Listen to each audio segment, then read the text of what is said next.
are looking for some redemption here after disappointment in the road race, and he carries their hopes. A man who has not raced much this year, but he will no doubt be hoping he goes well today. This is Shahid Safradezen of Iran, and he will be our second rider off the start ramp. So the Fuji International Speedway hosts men's individual time trial at Tokyo's Summer Olympics of 2020, and a champion in the making today, no question about that. 3 world champions on the start list, 4 Grand Tour winners, and a host of national champions will be bidding to become the Olympic champion this year. Who will the course suit best? Well, we'll find out. It is hilly. There's 840 meters of climbing on this 44-kilometer course, starting and finishing in the Fuji International Speedway. There's 4 Formula One races in 1970 and 2000. They do a short loop and then they head out on the R51 road past 2 golf courses, a 5-kilometer climb, and then that is the first of those time checks on the first lap.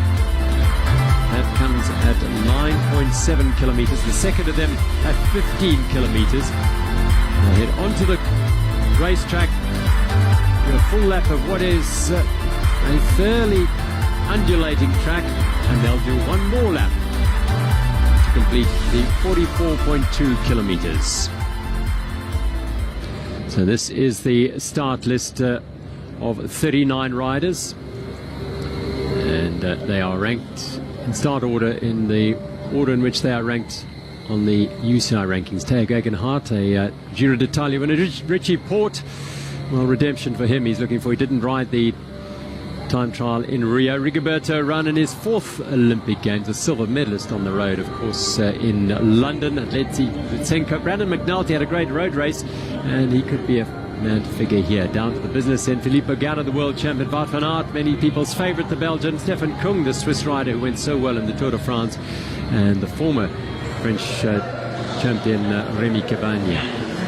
Eritrea represented today by Aminul Gebrselassie. South Africa's Stefan Dubot. In his first Olympics, he replaced Darryl Impey, who had a crash and broke his collarbone, couldn't recover in time. So Dubot rode the road race, and he will go in the time trial today. Algeria's Azzedine Lega. And this young man has shown in the road race that he's a real contender. Brandon Mcnulty, he will go in a while still. So the start ramp is positioned pretty much just before the exit of the pits in a Formula One sense. The riders will leave at 90-second intervals and head off on the 2 laps of what is a very, very tough course. 44.2 kilometers and 846 meters of climbing. First-time Olympian.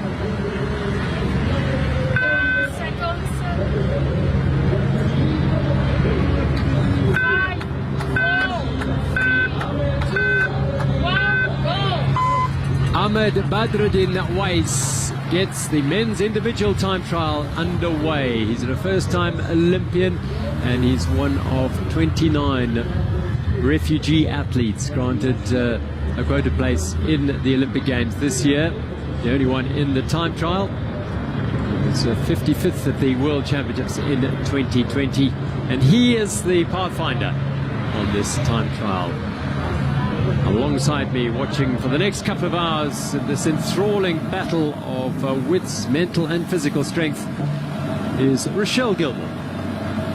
Yes, thank you, Gerald. I'm very excited today about seeing what Rowan Dennis can do. The course suits him. He pulled out of the road race to be ready for this time trial. But Wout van Aert also a fan's favourite, so be delighted to see what he can do as well. Yeah, we've got many. Philippe Ghana, Wout van Aert and Remco Evenepoel, the young Belgian. They have 2 cards to play there. And Rowan Dennis, well, he's got plenty to prove after his disappointment in Rio when he broke a ski and finished 5th despite that. So he'll be focused here. Primoz Roglic, Kasper Asgreen, Geraint Thomas, perhaps. He'll have to do something special today. Patrick Bevin from New Zealand is an outsider.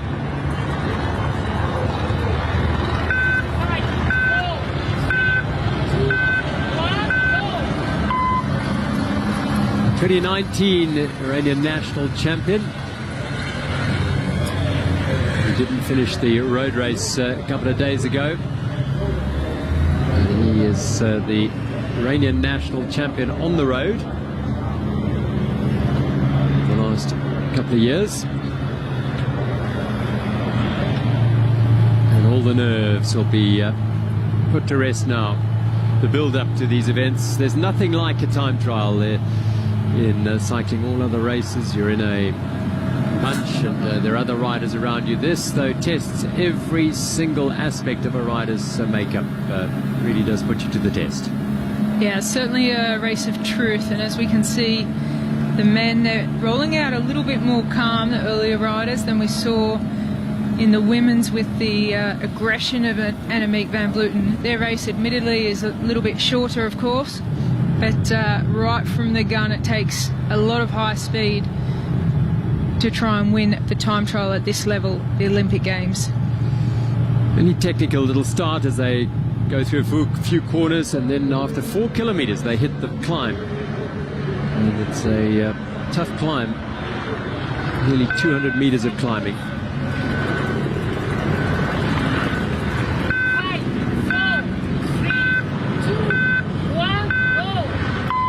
The Algerian national champion, he was fourth at the All-Africa Games time trial in 2019. Azzedine Lagab. And he heads off now to challenge himself and put a time on the clock. Well, it always amazes me when we see riders racing with a beard, how technical the sport is when it comes to aerodynamics and that frontal surface area and shaved legs, all the gear, and then a little bit of hair on the face, even in these hot conditions here in Tokyo. So away goes the Algerian Lagab, 7-time national champion, and an opportunity to ride in the Olympic Games. What a rare privilege. Something he has experienced before, as he did go to the Games in London, where he failed to finish the road race. So a second opportunity here in Tokyo.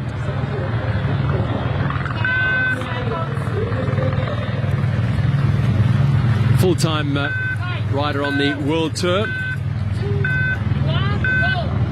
Emmanuel Gebre-Gazabir from Eritrea, 3-time Giro d'Italia finisher, and he's completed the Vuelta as well. He did the Giro earlier this year, following the footsteps of the great Daniel Tekle-Heinemot, Mehawi Kudus, Nathaniel Bahani. Great legacy being built up in Eritrea. The 2019 time trial champion, Gebre-Gazabir, is on the road. So the first mark we'll be looking for is at 9.7 kilometers, which is on the climb towards the top part of the 5-kilometer climb, which, as I said, takes the riders from an altitude of 455 meters up to 676 over 5 kilometers. Average gradient to 4.5%, but it does get a lot steeper near the top. Wide lines being taken here.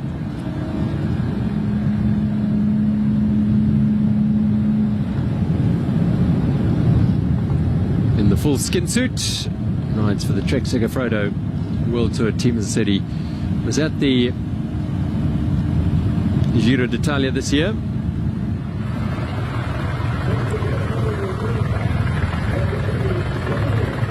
.90 seconds is the time margin.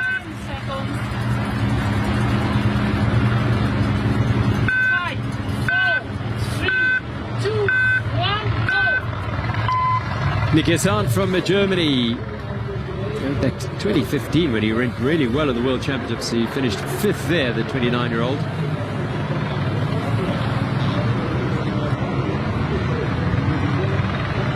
And he's on his route now to try and put a marker on. One or two Germans in the field. Max Schachmann will go a little later. But aren't perhaps a better option in terms of the time trial.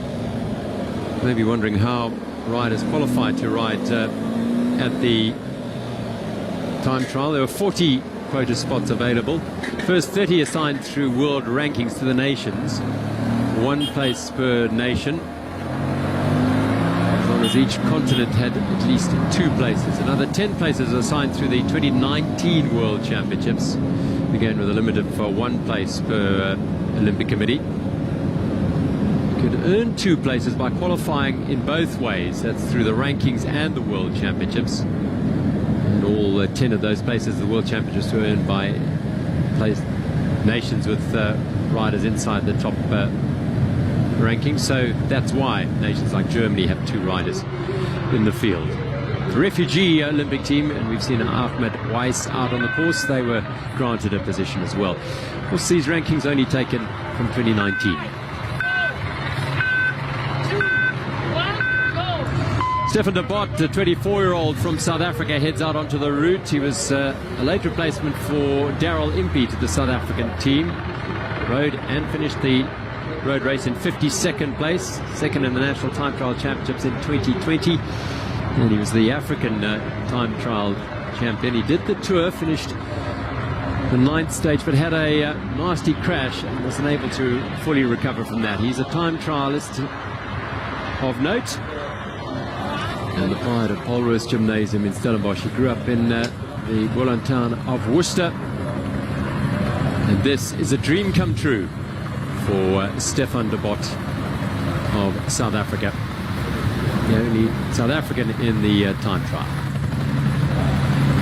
Well, he picked up his passion for cycling when he got a hand-me-down bike from his brother, and I know all too well about hand-me-downs, being the youngest of 3, so he'd be very grateful for that. Now it's got him to the Olympic Games, and he's looking good at the start of the time trial, very composed. I love looking at all the technical aspects of the shoe covers and the socks and the materials. You can see the different materials in different places. That's all scientifically been proven in wind tunnels.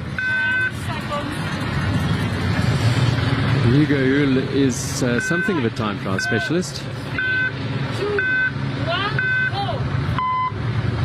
21st in Rio. This is his second Games experience. Rolls off the start line, the 30-year-old Canadian. Around the top 30 in the World Championships.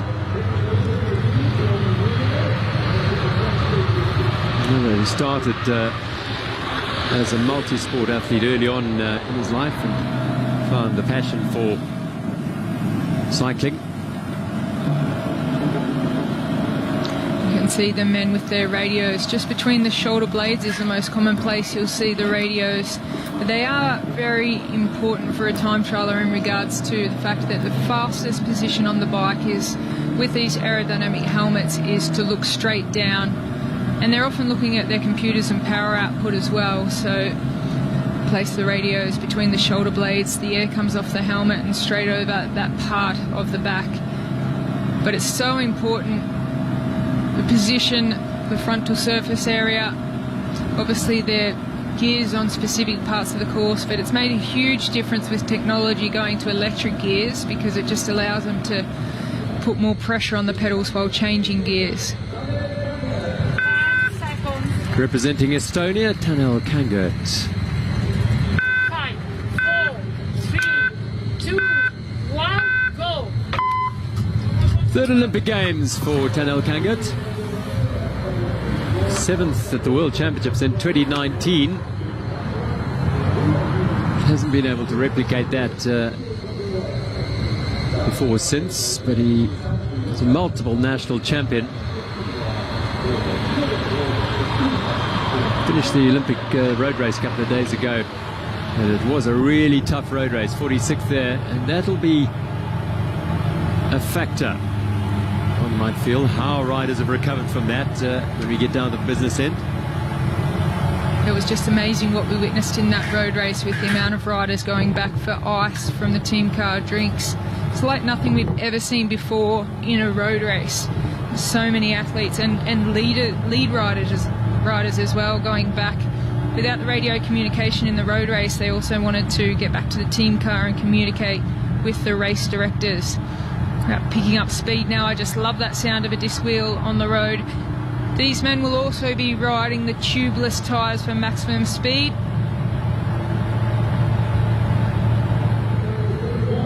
Well, what an occasion for this man.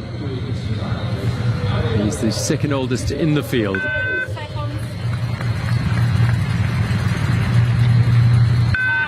4, 3, 2, 1, go. Nico Roach in his 4th Olympic Games. The Irishman at the age of 37 heads out onto the course for the individual time trial. Incredible career in service of others for the main part, but a real passion for the sport. Obviously, his genes are fantastic. His father, Stephen, road race world champion in 1987 and Tour and Giro winner as well. So really, what a privilege for him to continue that legacy here. And well, at the age of 37, maybe his last opportunity. Stefan Dubot of South Africa, nicely positioned on his time trial machine. Rides for the Astana Premier Tech team on the World Tour, having been with the Africa's team, Quebec team, for a number of years.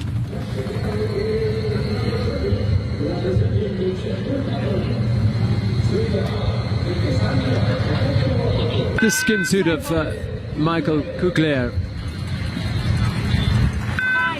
4, 3, 2, 1, go.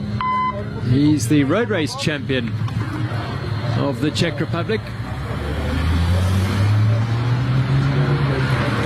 You can see how quickly they get into that aero position and get themselves into the right gear. Try to keep the head down as much as possible. You can see Kucler here opting not to wear a visor or sunglasses.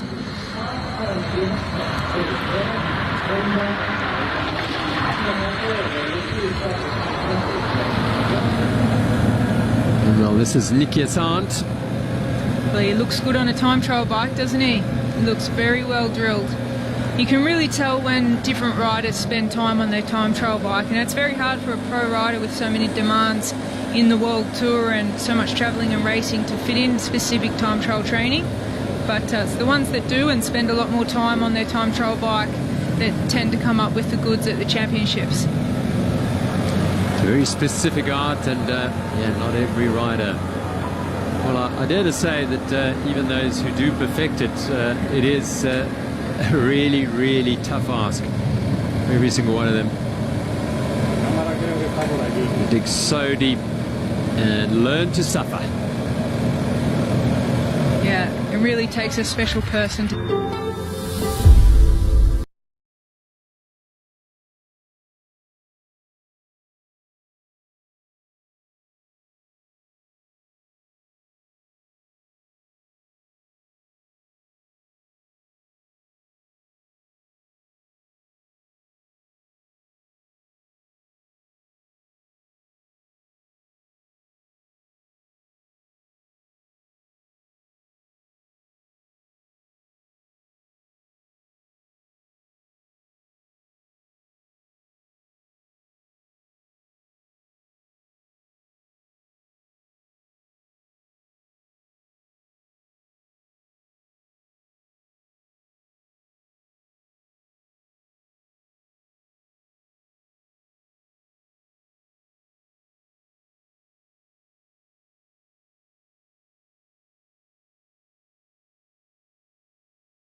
back. Body position critical, lack of movement is vital. Well, you can see he's in the big chain ring, that last look that we had, but he was pretty high up on the cassette at the back, which means when we get to some of the stronger riders at the finish, we'll probably see them down around the 13 or 14 on this section, but must be slightly uphill or with a headwind. The weather conditions will play a factor, but at the moment the breeze doesn't seem to be too strong. It was a little higher a little earlier, and the threat of rain was much stronger a little bit earlier. 10 seconds. And the two Portuguese riders, Nelson Oliveira, 3, 2, 1, go. 7th in Rio in 2016 and 18th in London in 2012. So a man who knows his way around a time trial course, Nelson Oliveira, and no doubt thrives a little on it as well. And he's not the Portuguese national champion. He will go later. That's João Almeida.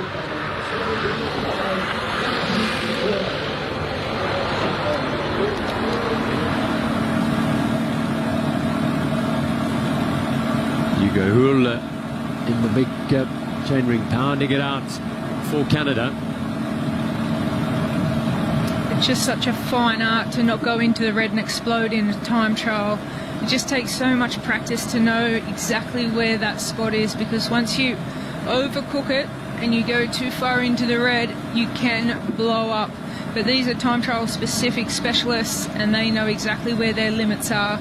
A lot of riders will be riding to power. You can see how important it is to riders rolling off the ramp and coming into the finish to hit that computer and make sure they've got that data just for future performances. Nicky Hassan starts the climb. I can tell you that Emmanuel Gebrekazabir of Eritrea is the fastest through the 9.7 kilometer first time split of the 4 riders so far. 14 minutes 9.56 seconds is his time, but Nicky Hassan is likely to sweep that away. Well, interestingly, we've seen on this climb different styles. Riders that are out of the seat really punching over the climb, and then riders that just settle into a rhythm. So Nicky Hassan looks to be in a very good rhythm at the moment, staying in the big chain ring, but up near the top of the cassette on the back. Stefan Dubot nearing the base of the climb.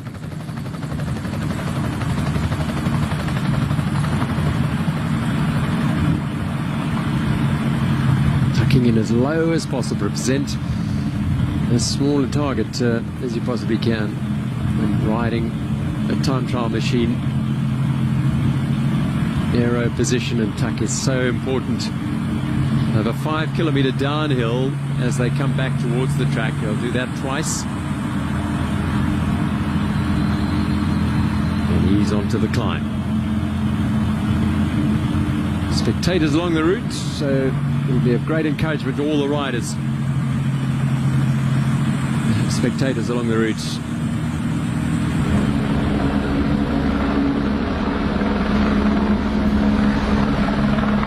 It's extremely hard to hear the atmosphere in these aero helmets once they cover the ears. They've got race radio in one ear, so they're getting instructions from the car right behind just to let them know how their cadence is going and to keep breathing. Most of these riders are carrying a drink bottle as well. It's an aero bottle, so specifically for the time trial bikes.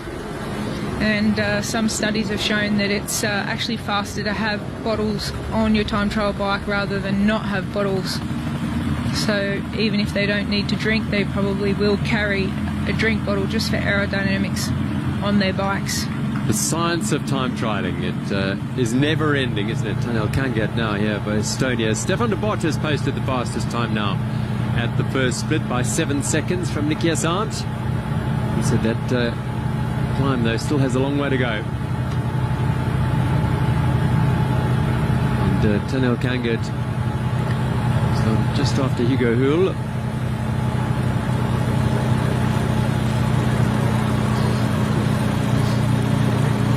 All focus. Now, it's a common sight that you see in time trials, the mouth wide open, trying to get as much oxygen in as possible. as we now see Hull out of the seat, attacking the climb, coming into that first time check. He'll do this twice, of course, and as we've been saying, it's just about pacing yourself. So 13 seconds he takes out of the time of Dubot. Meanwhile, up ahead, a couple of riders have passed through the 15-kilometer time trial, time check. This is leg up, the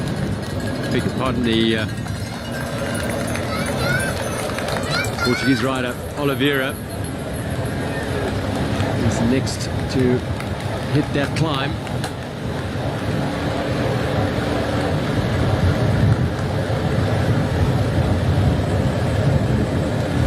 National champion 4 times, but not since 2016. Almeida has been the dominant rider in the time trial into Portugal since then.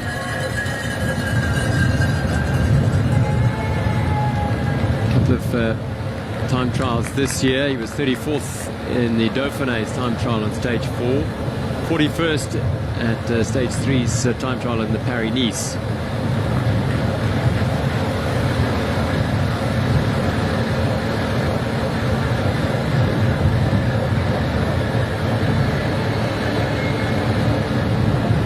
No gloves for Oliveira. Personal preference? Well, I'd probably prefer to go no gloves in this climate. It's quite hot and sticky, and you really do have to have a good feeling of your gears, and if some riders are trying to change the screen to see their power and things like that, I'd probably opt for no gloves. And a lot of riders are, even though they have recently done a lot of studies on the material being faster than the skin. The gloves is one thing that you'll see with some of the top riders towards the end of this time trial probably opt for no gloves. They'll have their socks as high as they can, the shorts as low as they can. Top riders probably opting for the skin suit with that new science showing that if you've got the right materials, they can be a lot faster than skin. Daniel Kanga doesn't make an impression on Nico Roach's time at that checkpoint.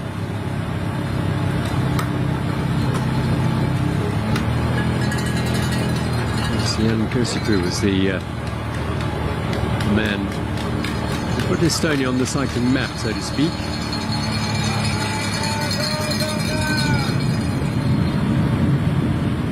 So he's 4th fastest through there. Nico Roach is going about his business here so many times, of course.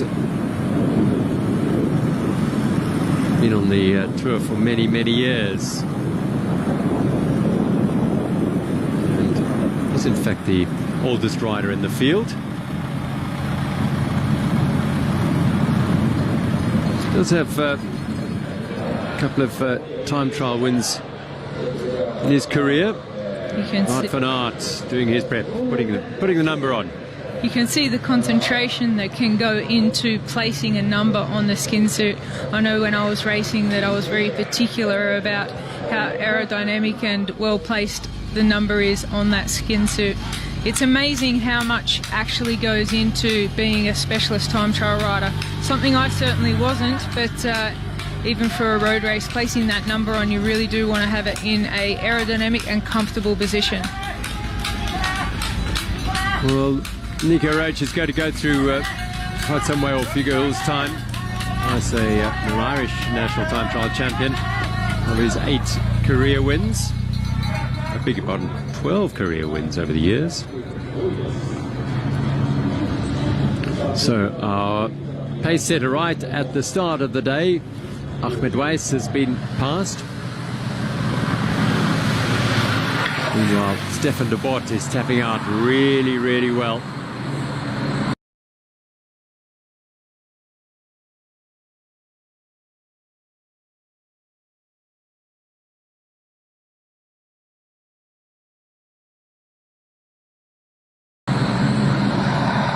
Looking good as the South African Weiss is suffering. And the Iranian rider Safrozadeh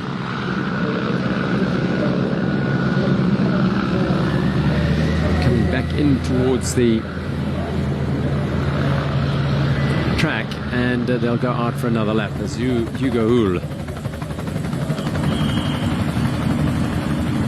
was keeping very, very still, and on the descent it's a chance to recover.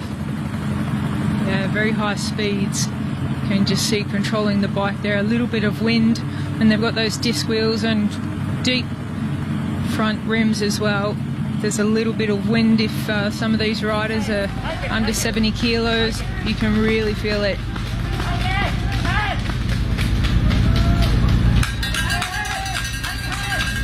From the Czech Republic, Michael Kucler. Hugo's time is standing up tidily.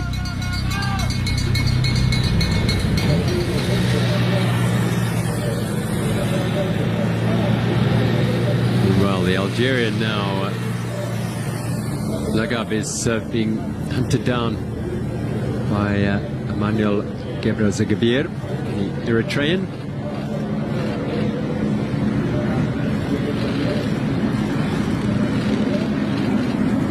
Dead still, keeping the head down,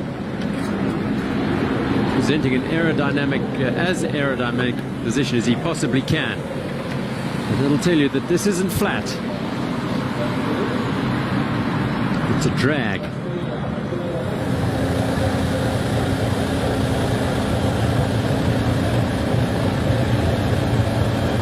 Tap, tap, tap. You hear Nelson Oliveira's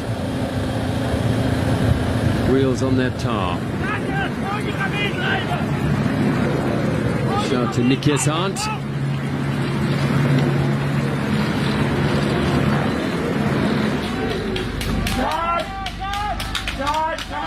So George Bennett closing in on that time split, the first one at just under 10 Ks, 9.7 Ks.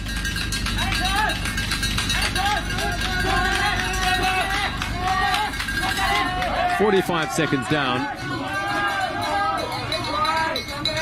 Well, Hugo Hull has definitely put out a pretty fast time at that first time check. But being a longer race here for the men in the time trial, it is all about pace setting, and you can see a lot change in the last half of the race. And conditions can change, of course. The weather conditions have been a little unsettled in the Turkey area over the last few days, but good dousings of rain. And then the heat returned this morning as Dubot. Very good, the South African. Second fastest on the course at the moment through the second time split as well, by 16 seconds on Hugo Hull. Lawson Craddock out there on the course, coming up to that first time check as well, hitting the climb out of the seat.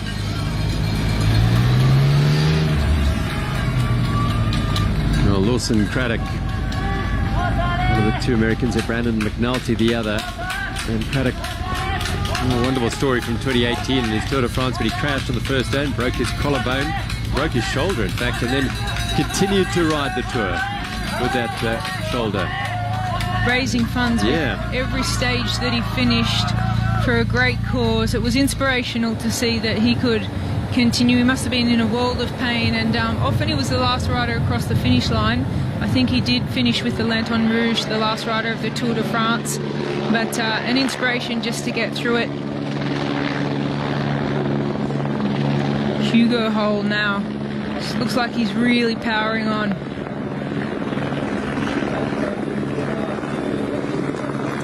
Yeah, the Canadian is putting everything out there, and you can see there's a bit of a breeze that he's working into. And it's really exposed on the racetrack.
set exposed.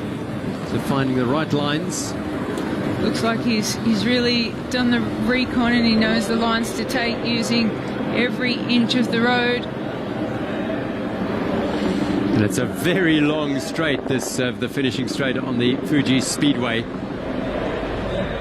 And they'll go through the start-finish area once and then come back out for a second lap.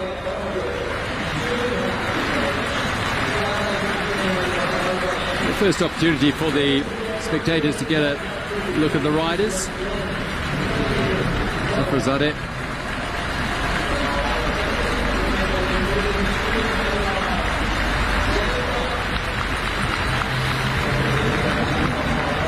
It's taken him 32 minutes 9.27 seconds to finish the lap.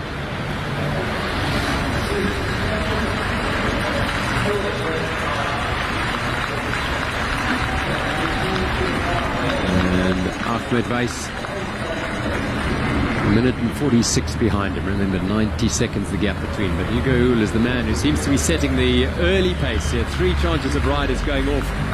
There's a pause at the moment. Some Craddock and Nelson Oliveira were the last 2, and then there's a break before our next dozen riders will head off. Spearheaded by Theo Gegenhardt as Gebrselassie is closing in on the line, and he should be faster than Safrazadeh.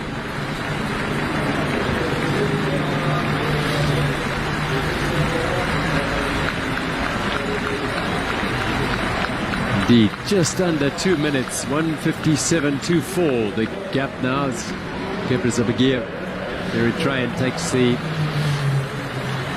time split there, popping out. Now, this is Nikias Arndt. Powering through Arndt, and he will post a time significantly faster than all the other 4 riders by 1 minute and 11 seconds as he hunts down the Algerian Azzedine Lagarde. He certainly is moving, he's powering along. A lot of experience.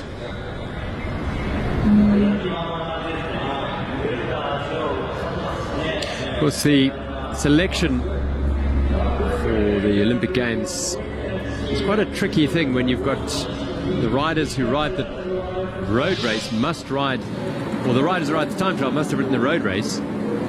And it does mean that some riders are going to miss out because their nation may be focusing more on the road race, and the skill set of a time trialist might not be necessarily suited to the road race. 243 kilometers, really, really tough and hard road race. Interestingly, we saw Rowan Dennis pull out of the road race and not ride the road race just to save himself for the time trial, and that could have come a lot down to the conditions. It was so hot that racing 234 kilometres in that heat would certainly have done a lot of damage and need some really significant recovery in order to pull out the best ride possible in the individual time trial. Well, the 2019 African time trial champion Stefan Dubot has just gone through the halfway spot as the fastest on the course at the moment by 18.22 seconds from Nikias Arndt.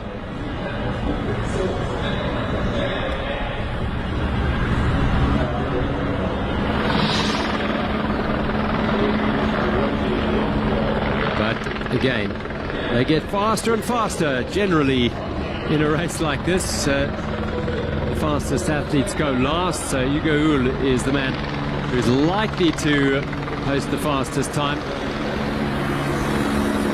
He really is charging.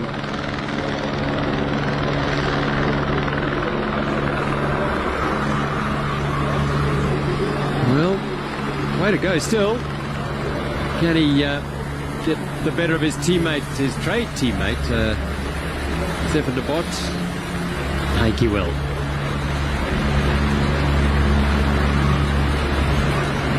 Here he does by 17.17 seconds. And getting that feedback via radio from the team car can also really lift the morale of a rider. Fastest at the time check after a lap. But just to imagine how much pain they're in, and they're only halfway They have to endure that kind of pain for another 20 odd kilometres. Such a special art to be able to ride through that pain barrier and continue the same power output. Yeah, they're averaging these faster riders 46 kilometers an hour for that first lap. Very fast times, given that it's quite undulating. There are not many flat places. Even that straight up the finish line is a false flat. Very tough straight on the Formula One circuit. Well, this is, well, that was where the New Zealander was happy on the climbs. This is the Estonian Kangut.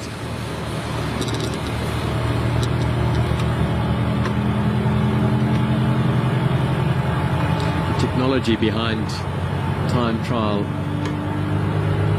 equipment is quite something. It's an art form all of its own. The amount of time that these riders spend in the wind tunnel just trying to reduce that frontal surface area and make sure that everything from the tyres and the shoe covers, the materials of their skin suits, the position of their hands, the position of their head, different helmets. And it's a big issue when a rider changes trade team and they have to then start all the wind tunnel testing again on a completely new set of equipment, from the bikes to the helmets and the materials of the skin suit and so on. So it's a very revolving, important aspect of time trialing, the amount of effort that needs to go into the bike setup, positioning on different brands of bikes and using different helmets and different suits. So for the riders who are specialising in the time trial, they have to spend so much time in the wind tunnel and on their time trial bikes to make sure they're comfortable and that they can get the maximum power output for a sustained period of time.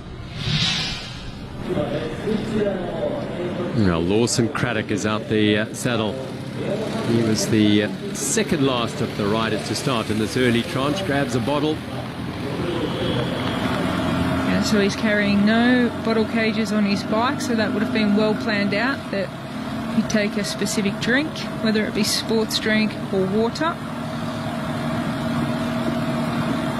And one thing that's quite noticeable too with the position of time trial riders, they tend to ride with their cleats positioned further back on the shoe compared to your road riders and sprinters specifically.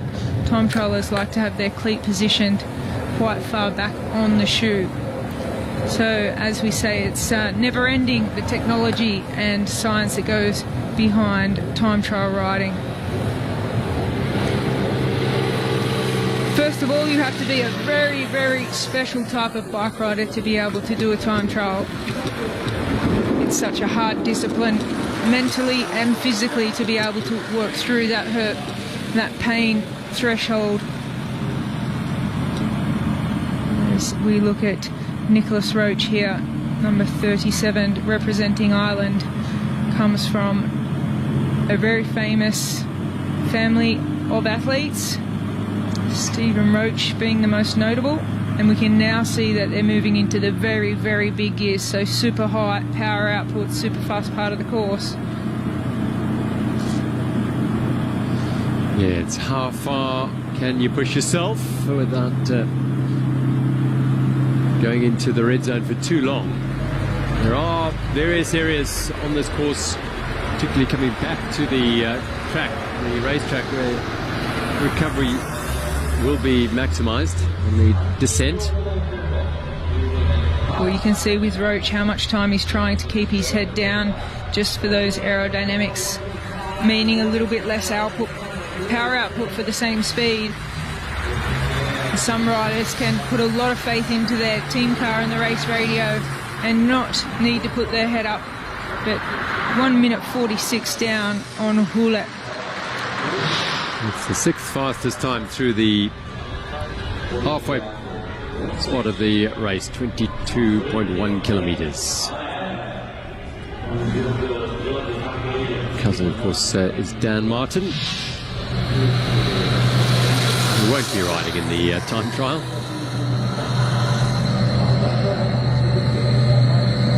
So Lawson Craddock making his way in now.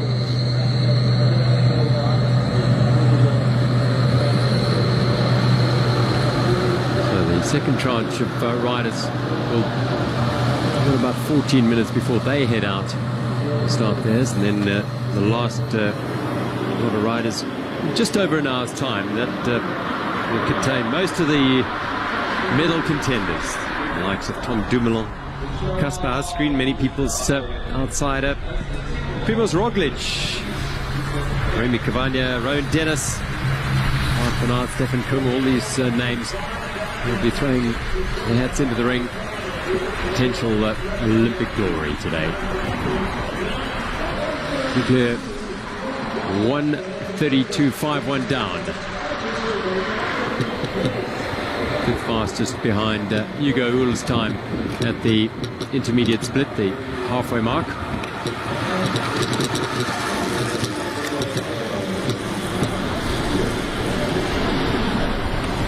George Bennett, coming from a mountain bike background as well. And back in November 2019, he underwent surgery to remove 3 ribs due to chronic slipping rib syndrome. That sounds quite serious, but it's amazing to hear the surgeries that these athletes have been through and their comebacks to the sport at the highest level. And you can see George Bennett, the position of his hands there, just making sure. And sometimes it'll be the race radio that just reminds them the most aerodynamic position. Just trying to get everything he can out of the bike.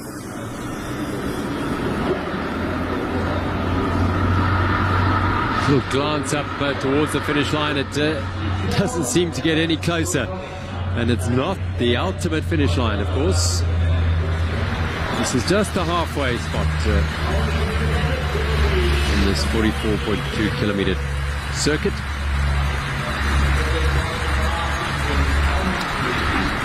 The quality of the field at this year's individual time trial is quite outstanding. Just 2 riders who finished in the top 10 of the World Championships in Imola last year are not here.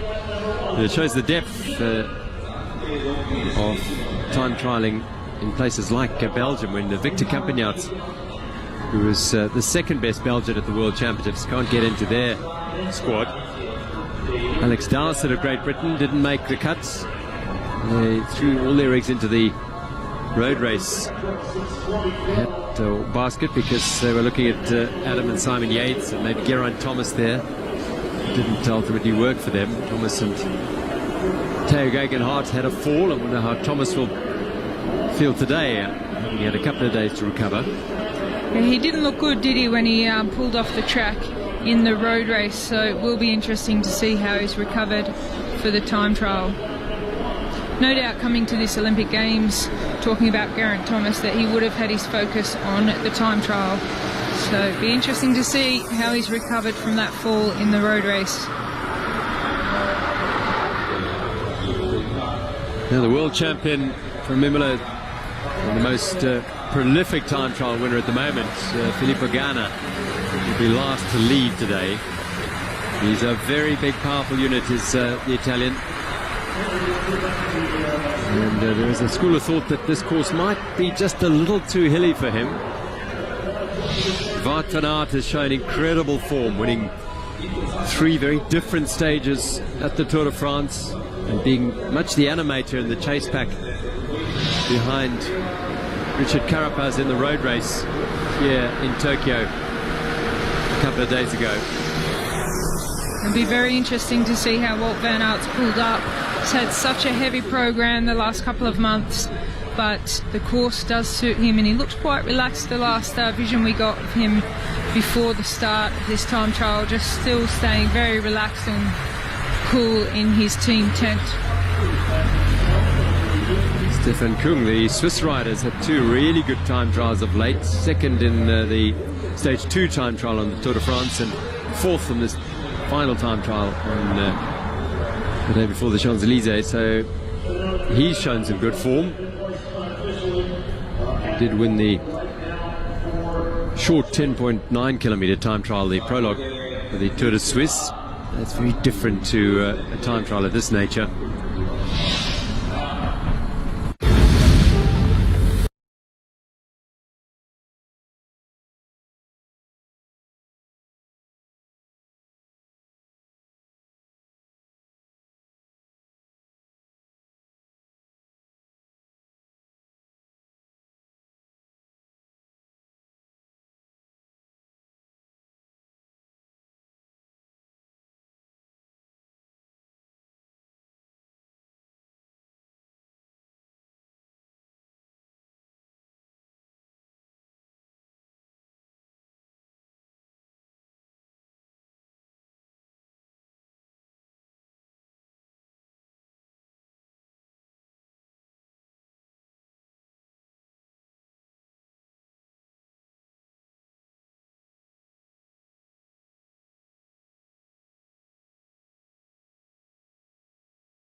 think the low cloud is obscuring the great mountain from view today.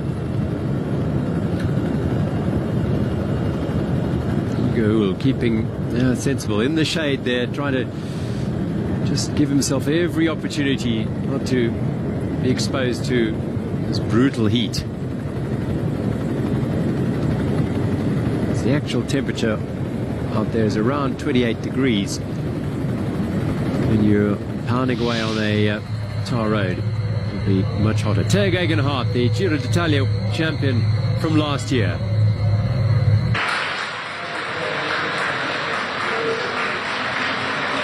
All the preparations being done, numbers are fixed, and riders preparing to get out and tackle this very, very tough course. Patrick Conrad, a stage winner at the Tour de France. Rowan Dennis just playing around with his race radio. Richie Port from Australia, looking very calm. He's got around 7 minutes before he leaves. Tao Geoghegan Hart will leave in around 6 minutes' time, and then Richie Port will head out after him. He was one of the best time trialists around a good 7-8 years ago. Hasn't had a time trial win for a long time.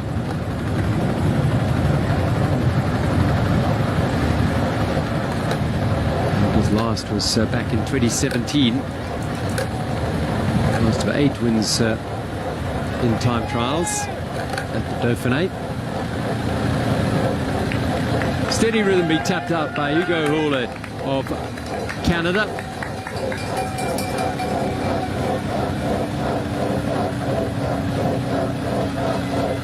And that's the sound of that big disc wheel on the back as he turns into the climb one more time.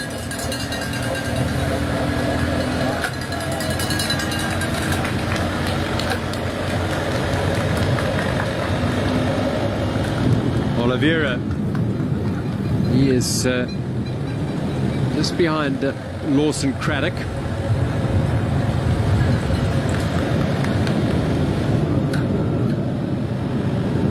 On their second lap of this course. Second ascent of the climb for Hugo Hull.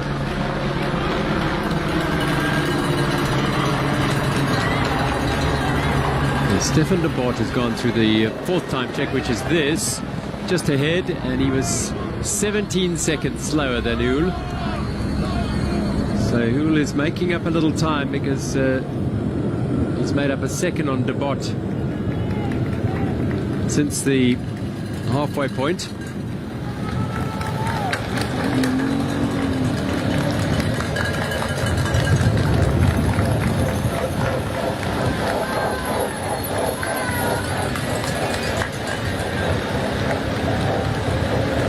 Oliveira is suffering. Now, this is Remco Evenepoel. Many people feel this is a man who could be in contention today. He does start as the 24th rider, so he could enjoy these conditions. If they're to change later on in the day as the afternoon progresses, then it'll give those late starters perhaps, who knows, depending on what those conditions are, but it could be tougher. Yeah, it's a big question mark. Evenepoel, there's been some people saying put your money on him for a medal here at the Tokyo Olympics, but since he had an accident last year, we haven't seen too much of him, but he has been concentrating on this individual time trial here at the Olympic Games, so we'll see what Evenepoel can do. Wout van Aert, of course, from Belgium, also one of the big favourites. And Tom Dumoulin, we haven't mentioned him yet, from the Netherlands, no doubt to be one of the big contenders for a medal here. It's quite an open race. And there's Wout van Aert just relaxing. He's in the last wave, second last rider off the start ramp. Tom Dumoulin. But this is going to be a race to savour. That's Evenepoel. He's such a young man, a rich talent. He burst onto the scene when he won the European Time Trial Championships a couple of years ago. And at the age of 21, he's the second youngest in the field. But he's already got 16 wins to his name as a pro rider, with 4 of those on the time trial bike.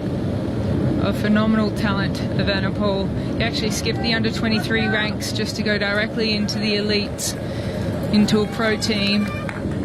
And he certainly is one of the big stars of the future. So there's a lot of talk about Evenepoel and what he can do here, but certainly a rider to watch in the future.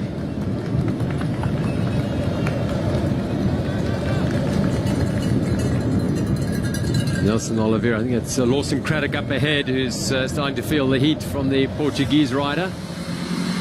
There's Nico Roach, averaging 45 kilometers an hour at the moment. That's some riding from the German.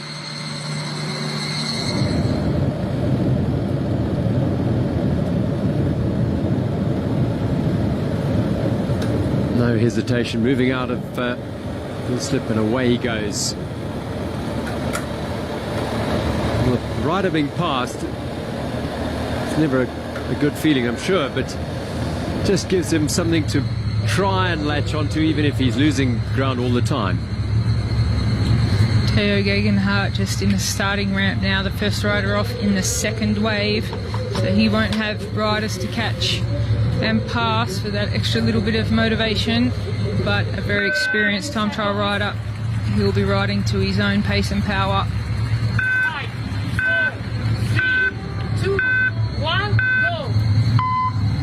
Great Britain's Theo Gegenhardt heads out onto the course for the men's individual time trial. 44.2 kilometers ahead for the British rider who won the Giro d'Italia last year. Is just off the Tour de France and had a crash in the road race when, by all accounts, it was his wheel that hit an expansion joint on the road, and he went down, and his teammate Geraint Thomas followed him onto the dirt. He's done a couple of time trials this year. He was 9th in the stage 5 time trial at the Tour de France, and 6th the stage 4 time trial at the, beg your pardon, he was 34th in the time trial at the Criterium de Dauphiné. Theo Gegenhardt at 41st in Paris-Nice.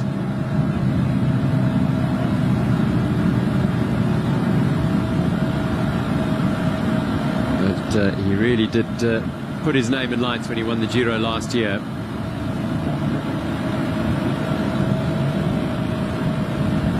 Hindley and he were the 2 young men making everyone stand up and take notice.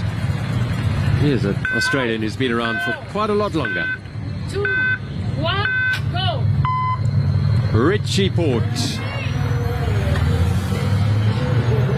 Away he goes on another time trial, but for a man of his experience, this is his first Olympic time trial. He missed out last year, crashed in the road race in Rio, and couldn't ride the time trial. So here's an opportunity to redemption.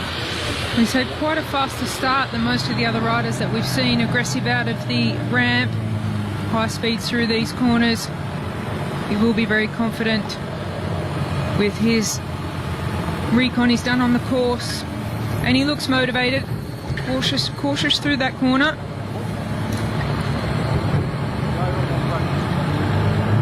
But I think Richie Port's actually quite hungry for this time trial.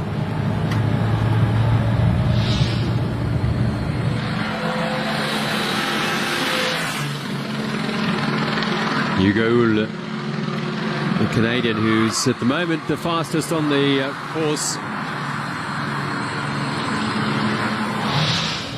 There's around 7 kilometers to go. Hugo Hull.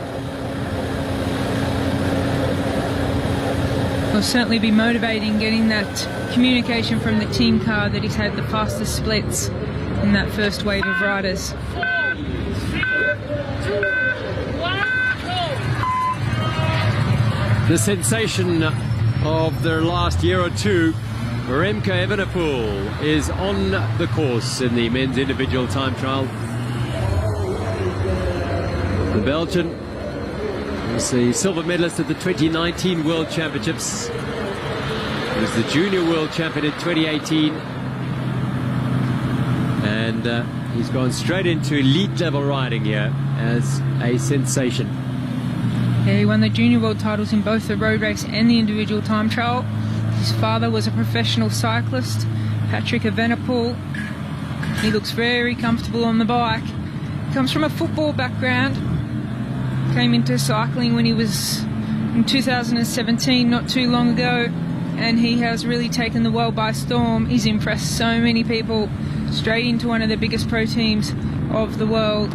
A lot of faith put in this young rider. Only 21, so he'll be using this. You can see that form there, how low he's got his head there for aerodynamics.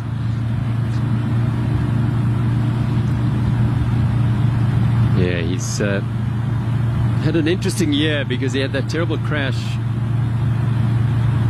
in the Giro and had 8 months, that was late last year, out breaking his pelvis at Il Lombardia.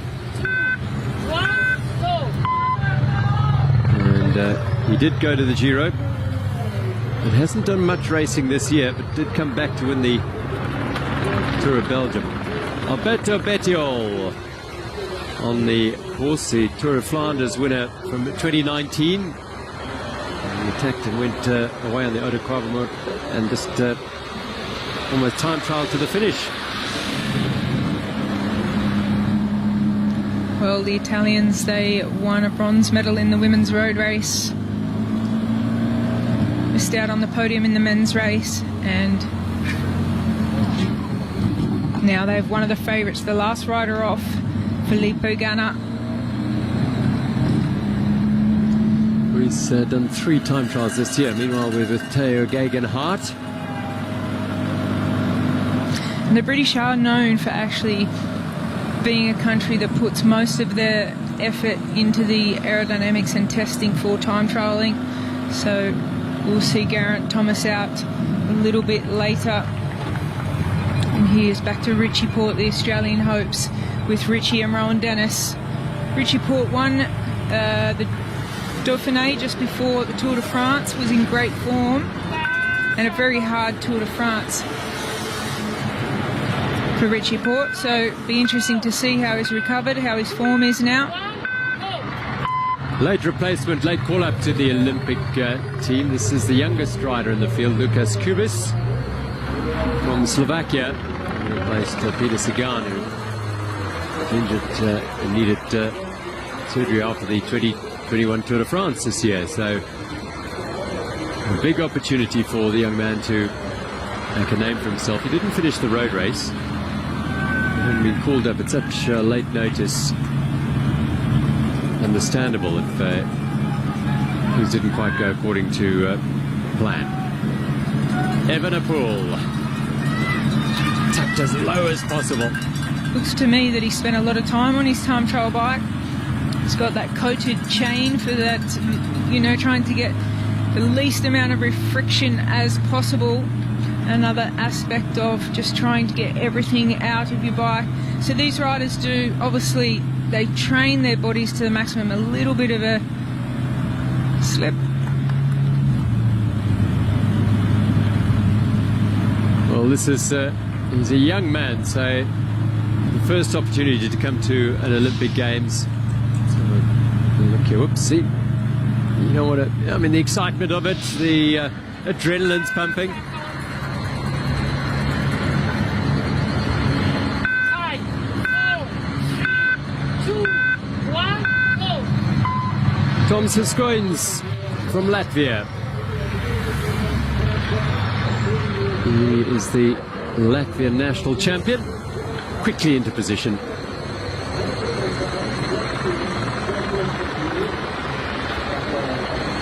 You see those Trek bicycles just specially painted in that colour for those riders that went to the Olympic Games. Always nice to get a nice fresh bike before the Olympic Games, just to make the emphasis on how special it is. It's just an achievement to make it to an Olympic Games.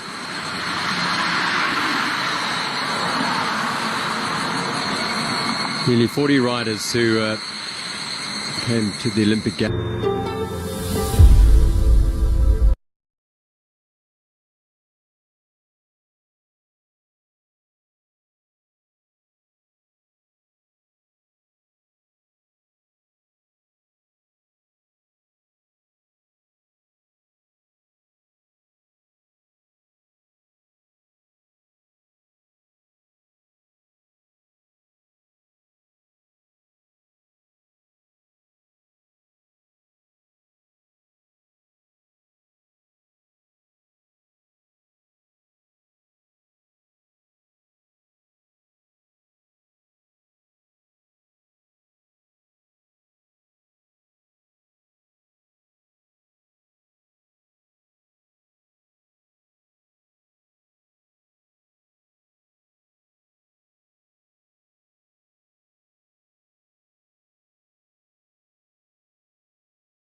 The new leader. So good performance by Dubot, who had to replace Daryl Impey in the team. Very experienced Daryl Impey. Ryan Gibbons and Nico Stlamini were the other two riders who were in the road race. And Dubot has done an excellent job here in his first Olympic experience. 52nd in the road race and posting a handy time of 57 minutes, 57.10 seconds. We'll see Iranian rider.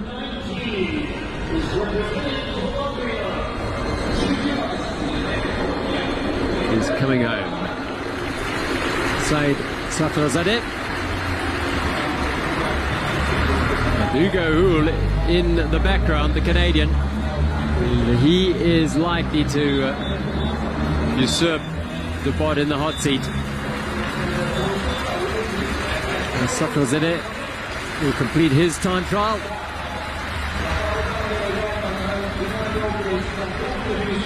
But Hugo Houle has been very impressive of the early tranche of riders. It might be close. Only just. Wow. That's close. Such an honour at the Olympic Games to sit in that hot seat.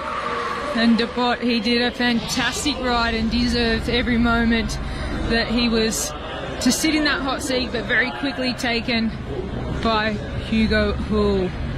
Very, very close. He glances up and we'll see 0.64 seconds. So he's into the hot seat. So Stefan Dubot, his moment in the hot seat is short-lived. Number 2, he will have to move into that. Well done, young man. And Emmanuel Gebrezabgir from Eritrea. A seasoned World Tour professional with 4 Grand Tours under his belt, but he's not a time trial specialist. But he's done the job here for his country, Eritrea. Developing a lovely pipeline of riders into the World Tour, predominantly through Africa's team, Quebeca, but more and more reaching out to ride on other teams, Mahawi Kudus and the like, as Lagab of Algeria finishes 7:25.07 down.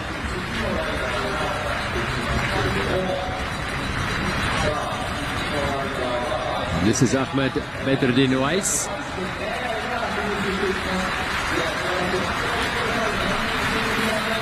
First rider to start, and the man is a refugee, one of 29 refugee athletes at the Olympic Games. Has completed his time trial. Alberto Bettiol for Italy. Just settling into his rhythm. Quite experienced all round. Beautiful sound of that rear disc wheel. He's pushing a pretty hard gear, so he's moving along.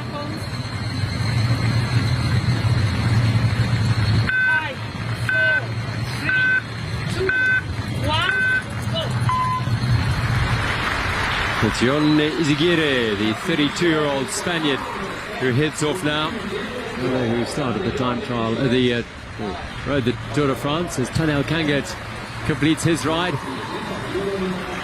1 minute 8 seconds and 8.40 seconds down.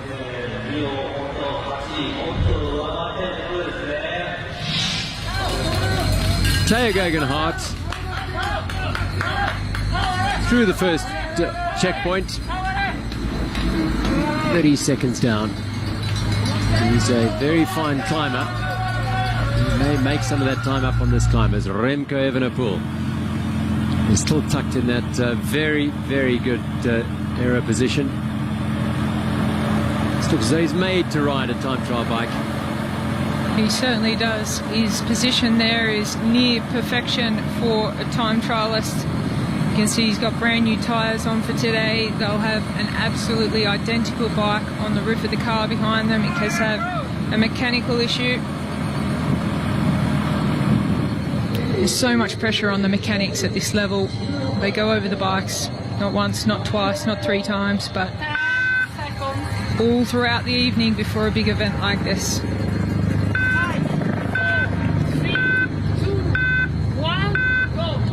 Maciej Bodnar, the Polish national time trial champion. 6th in Rio in 2016. And this is his 3rd games because he finished 25th in London in 2012. Former European silver medalist in 2017. Richie Port. Well, a little bit off the pace at this point, which is not a good sign. You really do need to go out blistering unless you're one of those riders that can really, really bring it home. But to already be more than 40 seconds down, it's not a good sign for Richie Port. He just hasn't seemed to have, we saw in the road races, well, he hasn't seemed to got that form that he had before the Tour de France, but the Tour de France can take a lot out of a bike rider. Remco Evenepoel will be the next man to cross that checkpoint. It'll be fascinating to see the time this young Belgian sensation lays down. Well, Hugo Hula will be in a pretty positive position, sitting in the hot seat at the moment, because Evenepoel is going to be a little bit off the pace. Let's see, he might not be.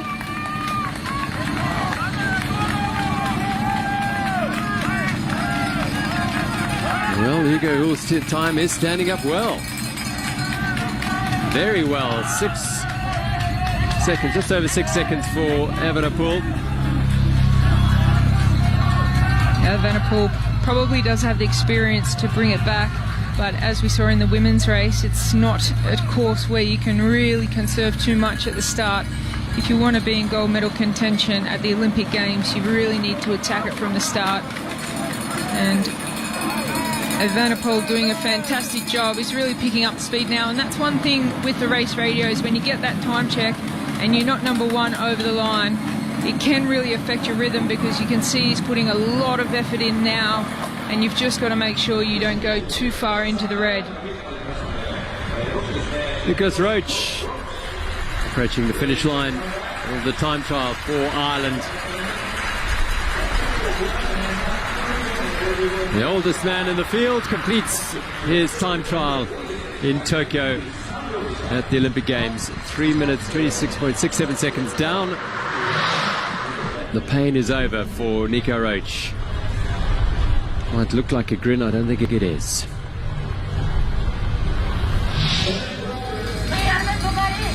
Alberto Bettiol gets some encouragement roadside, and he's going well. He's going very well. 5.20 seconds up. So the fastest time through the first time split, Alberto Bettiol. 5, 4, 3, 2, Leaving the start hut is Max Schachmann.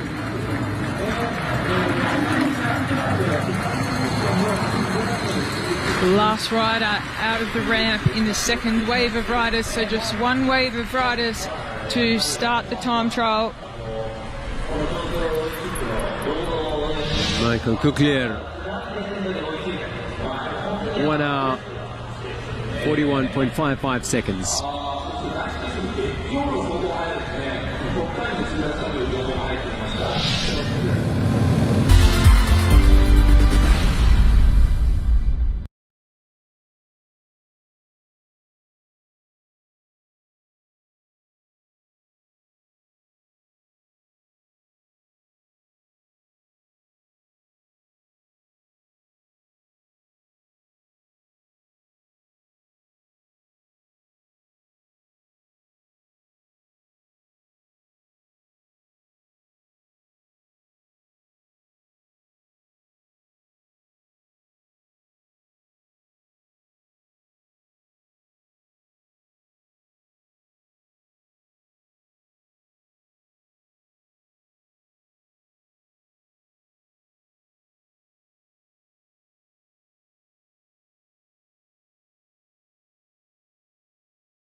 See the pain on the face, the tension on the chain. Not too many opportunities on this course to take the pressure off the pedals. As we see Evenepoel, after his last time check, he really seemed to dig in and lift the pace. Yeah, I think he may have been hoping it'd be a little bit quicker, but there's time. And it's pacing, which is the key here on this demanding, undulating course. 846 meters of climbing over the 44 kilometers. So there's an enormous amount of hard work to be done. This is the Danish star Kasper Askerin. Yeah, one of the favourites for today as well. We can put him up there in the favourites list. Kasper Askerin just warming up and very focused and visualising.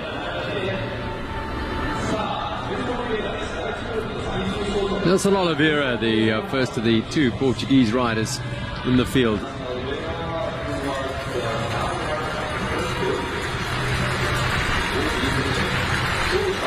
He's had a good second half of the ride, improved his time splits to the leaders. 6th fastest, 4th fastest, 5th fastest, and now he is 4th fastest across the line. A minute, just over 1 minute, 2.76 seconds down. And a shake of the head as he crosses the line indicates he's not happy with his ride. But we can now confirm of the first wave of riders, it's Hugo Huller that has the fastest time of those first riders off in the first wave.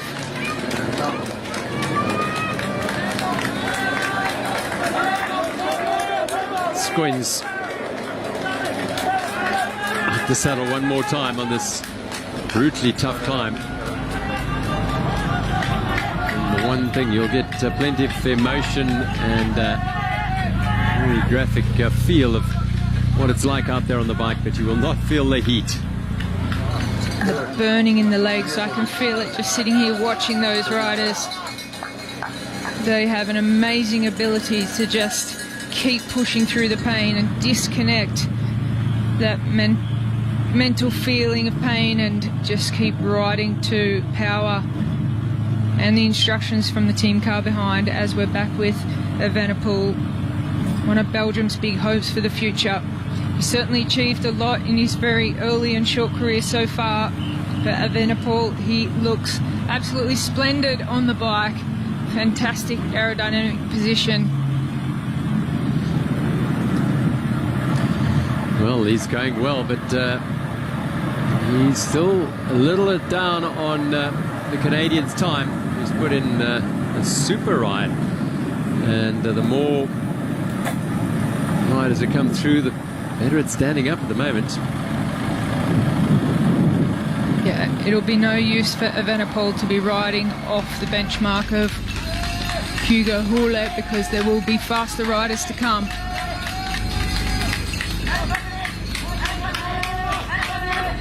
Patrick Conrad, sensational win at the Tour de France.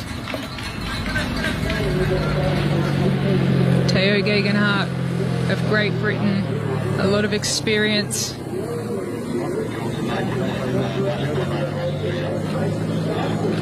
Theo Gegenhardt. Geraint Thomas riding a little bit later for Great Britain. Wout van Aert, one of today's big favourites. He's wearing the ice vest, keeping the core temperature cool. He's got the fan going as well. Just ticking the legs over. The winner of the women's individual time trial. That's got to be motivation. Oh, Tom Dumoulin, sorry, I think I mentioned Wout van Aert. Tom Dumoulin in the Netherlands camp there, just staying very cool, and got that motivation of Annemiek van Vleuten winning the women's individual time trial here today. So we haven't, it's a big question mark over Tom Dumoulin, but an exciting rider to watch coming up in the last wave of riders. American Lawson Craddock completes his time trial, and he'll be down at the moment in 10th place, 5 minutes 56.53 seconds down on Hugo's time. So the clouds banking high on the mountains, but it's staying away. So he might still have some fuel tucked up his legs there. The gel in there, so Alexei Lutsenko. Beg your pardon, yes it is, Lutsenko's out on the course. We missed his start. Also Rigo Uran, here he is, Rigoberto Uran, second in the road race in Rio. Time trial silver medalist at the World Championships in 2015. His role and his riding style has changed quite a bit since then, 6 years ago.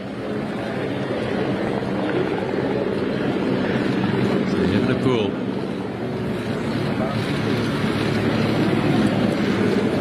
So much attention on this young man. Everyone wants a piece of him because he's made such a sensational start. But there are lots of youngsters and slightly older riders, the likes of Mathieu van der Poel and Wout van Aert, who are drawing attention to the sport now.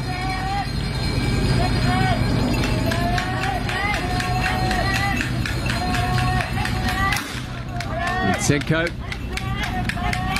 Well, Spetiol still holds the fastest time through that first check. Will he be able to sustain his effort with the fast time posted early by Hugo Hule? He won the time trial at the Criterium de Dauphiné earlier this year at Lutsenko. He was 10th in the Stage 5 Tour de France time trial. Yeah, Bettiol surprised all and sundry by winning the Flanders in 2019. There's how it looks at the moment.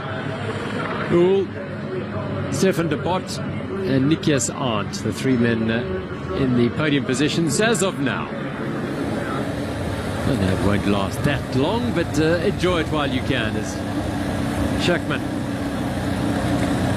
early stage of his ride for the German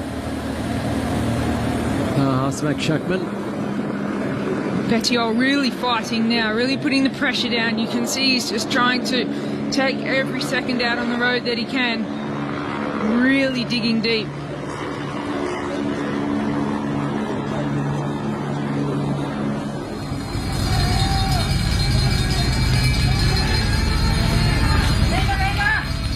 Johnny Zagire, he goes through 7th fastest at that first checkpoint.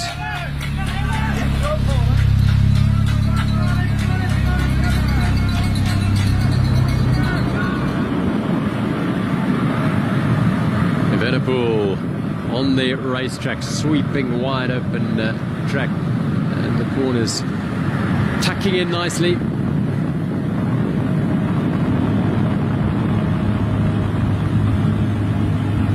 It looks such an uncomfortable position to be in for as long as they're in it, but if anyone's going to make it look comfortable, it's this man. He's very, very smooth. Well, sometimes it can be those riders that don't look like they're putting all the effort in when they're so solid and smooth on the bike and all the power's just going through the pedals. It doesn't look like they're going as fast, but it's those strong riders that make it look so smooth that can bring fast times, but still off the pace of Hugo Hulle out there on the road. So He's basically riding the same pace that I did. Yeah. Hulle just getting some updates about the pace out there on the road, but he'd have to be excited about the fact that he's not seeing a faster pace from Evenepoel that he did out there. Yeah, you heard him there just saying he's basically riding the same pace as I did, so they may be very, very close if he continues like that. Port now, the pole going through 36.66 seconds down on Bettiol's time. So who have we got in this last wave of riders? Tobias Foss, the Norwegian national champion. New Zealand's Patrick Bevin, many feel could be a dark horse here. Brandon McNulty, the young American, has had a sensational time. Former junior champion of the world. Tom Dumoulin, of course we know his pedigree. Grand Tour winner and of course a world champion of the time trial. João Almeida, the Portuguese national champion. Kasia Asgreen from Denmark. Primoz Roglic. Well, I wonder how he might go. He has excellent time trial credentials. Will they come through on this course? Geraint Thomas, Rowan Dennis, Remy Cavagna, Stefan Kung, Wout van Aert, and last to ride will be the world champion Philippe Ghana. Well, certainly a stellar lineup in that last wave of riders. It's difficult to say which of those riders will take the medals and how Hugo Hulle's time is going to stack up against the last wave of riders. It's holding up quite nicely in the company of the second wave of riders. Gegenhardt goes through. The first of those, just at the moment, here is Remco Evenepoel.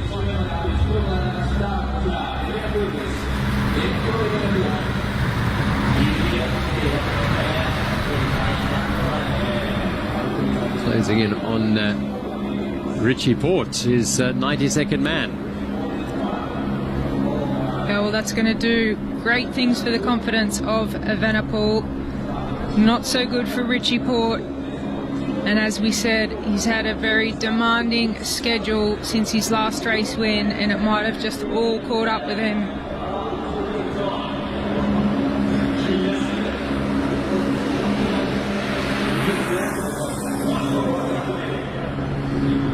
Well, Remco Evenepoel really is powering in towards the halfway mark of the men's individual time trial, just behind the man who started 90 seconds ahead of him 22 kilometers ago, Richie Port. But Evenepoel might be hard pressed. In fact, he's not going to post the fastest time at halfway yet, because it's Hugo Hull who still stands strong. So Evenepoel, another lap of this course to see if he can pull back that time. But he looks quite relaxed, but after getting that time check, he'll know that he really needs to pick up the pace if he wants to be amongst the final wave of riders. We've got a problem here for the Spaniard. Ziguire. He's got a cramp. Not good and very common in the heat, but he's just trying to stretch it out.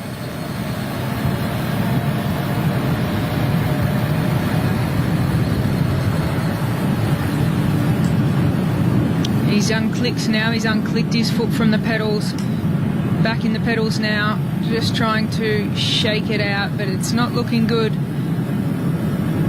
for Izagirre.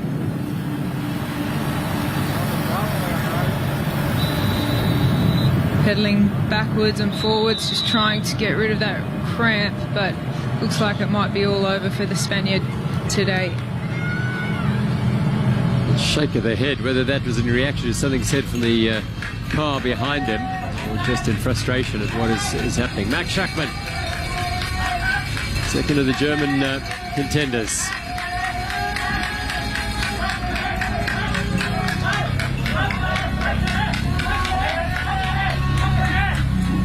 Goes through in 5th fastest time.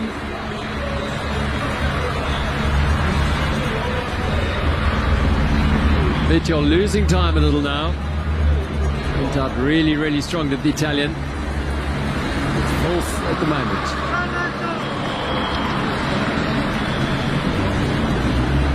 Well, the Canadian, Hugo Huller, he must be enjoying his time in the hot seat. He probably didn't expect to sit there all the way through the second wave of riders so far. Zagira, it looks like he's got pressure back on the pedals now after shaking out that cramp. But the head is up and down.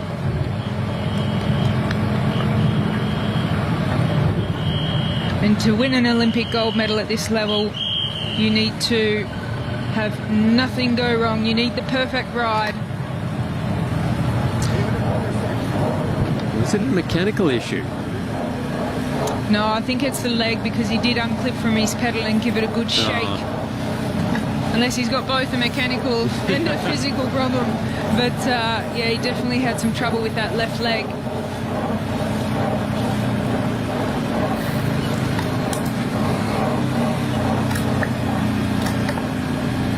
It sounds as though he's a shifting problem. I think he's just shifting into the easiest gear to take some pressure off his leg, hoping that it comes good again. But you can't afford to have that much time in trouble at this level. Vlasov of the Russian Olympic Committee flies through. Beautiful.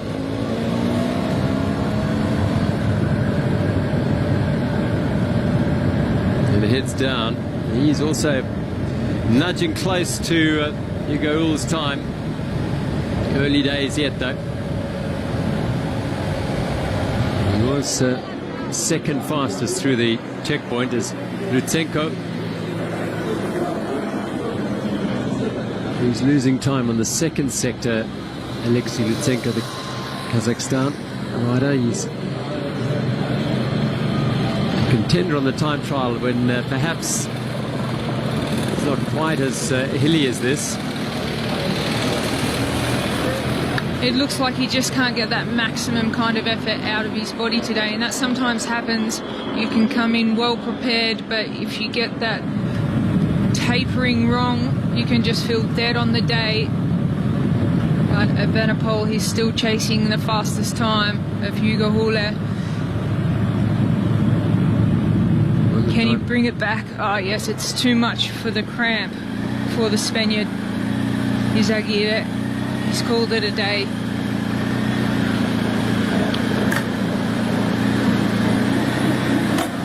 Really, really disappointing as he's passed quite comfortably by Bodna.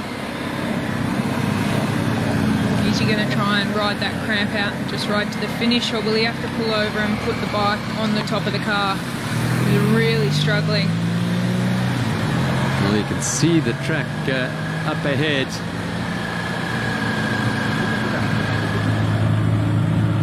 We focus now on Remco Evenepoel, who's starting to take back a little time on Hugo Hull.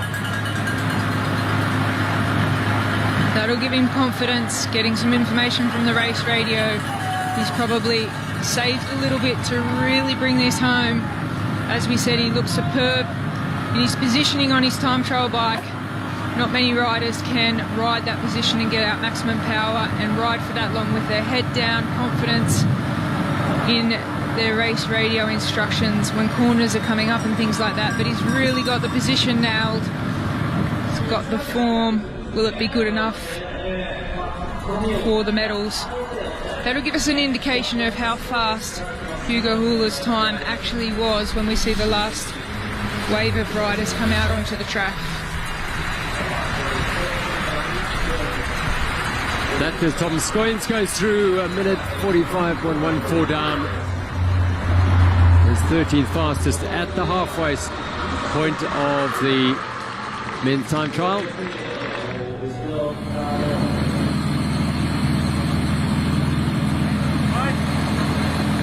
So 27.9 k's gone, and Evenepoel start to eat into that time of Ugoul.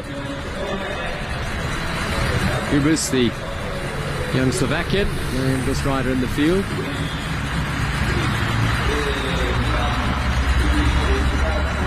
This will be a great learning experience for this youngster. Came in to replace Peter Sagan in their Slovakian team. Didn't finish the road race. This is Rigoberto Urán.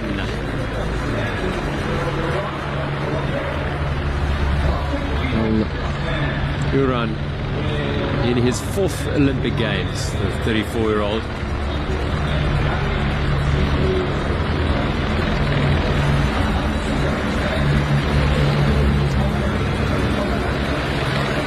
He's going to come as close as any to Goul's time, just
time trial bikes, that power up them, but it saps energy away, eating away at the power and the seconds. Well, a close fight out on the road. Evenepoel is chasing the finishing time of Hugo Huller, who's sitting in the box seat at the moment. Alexei Lutsenko, and from Kazakhstan, closing in on the halfway stage. He won the Dauphiné time trial earlier this year. It was 10th in the Stage 5 time trial at the Tour de France. So he has good credentials in the time trial.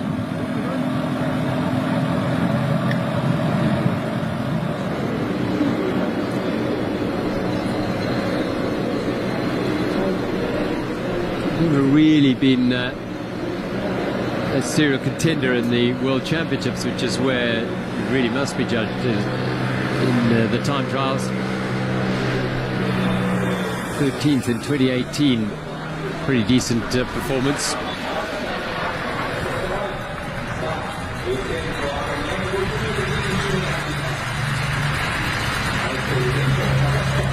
Well, as each rider comes in, it just shows us how phenomenal that ride from Hugo Huller was to set such a blistering early time in the men's time trial. Great result from Canada, no matter what happens with this last and final wave that we've not seen start yet. All the top contenders yet to go down that ramp and start their time trial. He was the 7th rider out there, Hugo Huller, and there's some pretty decent time trialists who followed him out onto the course, but he managed to hold it up. Well, will that time stand up in the face of this man, Remco Evenepoel? Well, it's looking better and better for Hugo Huller. He'll be watching very closely at the time of Evenepoel. Yeah, this will be a good benchmark because in this second wave of riders, Evenepoel might be regarded as the strongest. He's certainly looking the strongest. Alberto Bettiol is going well as well. And Rigoberto Urán. I know that Jonas Igueira is having all sorts of trouble.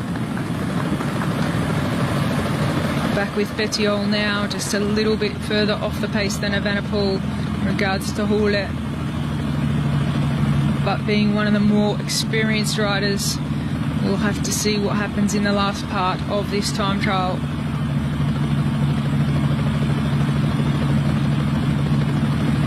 Evenepoel has put in a decent split. He's 4.19 seconds down on the fastest time through the full split, set by Hugo Hull. As Mathieu Portner, those 7th fastest through the halfway split.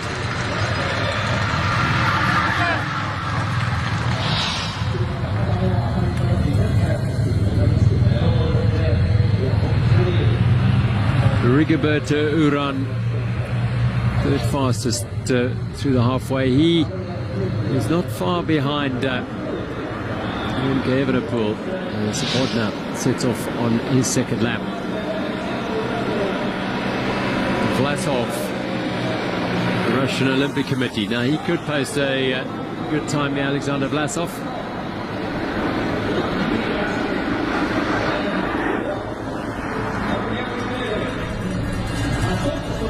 He lost a little time on from 15 to 22 kilometers.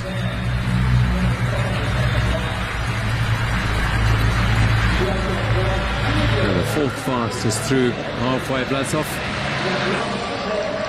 6 seconds off that of Rigoberto Urán. Quite comfortably 11 seconds clear of Alberto Bettiol at the halfway stage.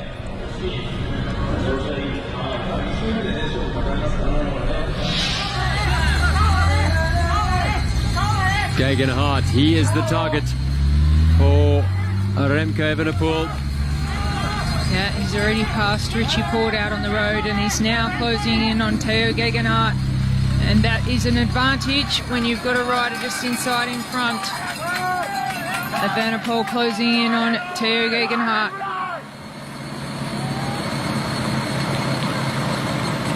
Well, Theo Gegenhardt looks as though he's having a torrid time on this time trial. Absolutely. Can see the respect when he heard that Evenepoel was closing in all the way over to the right side of the road and give him space. Now we'll just try and fight and keep Evenepoel within distance, but not a good day for Theo Gegenhardt.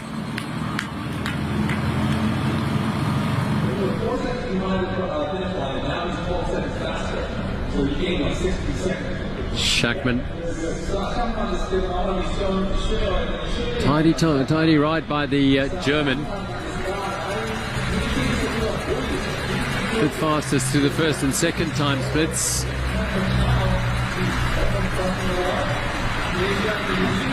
And he's lost a little bit of time on the 3rd sector.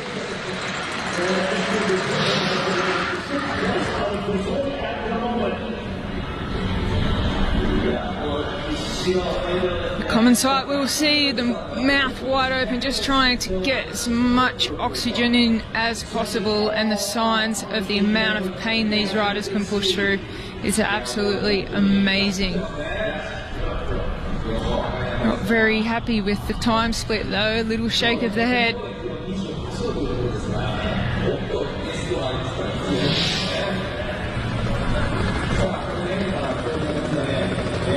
So this is how it looks at the halfway time split. Hugo Hull's early time standing up well. Remco Evenepoel, Rigoberto Urán, then Vlasov. Stefan Dubot of South Africa, his time holding up nicely as well. Schachmann, Bettiol, Arndt and Bodner. Schachmann still out there. Bettiol still out there. Bodner still out there. These are a number of these riders, including Richie Port. Lutsenko is still out there. Patrick Conrad, He's having a tough time, Conrad. Well, can Evenepoel bring it back to take that hot seat? He's losing time. No, he's gaining time. Gaining time now, yeah. He's gaining time on Kucler, so he is really bringing it home. We could see with his seriousness of his position and not loads of experience coming into sport a bit later, but a phenomenal talent. Everybody's been talking about him. The Belgians are sure they're going to be on the podium today. They could have 2 on the podium, but Evenepoel is really, really bringing this home. So he's got 10 seconds on Bettiol,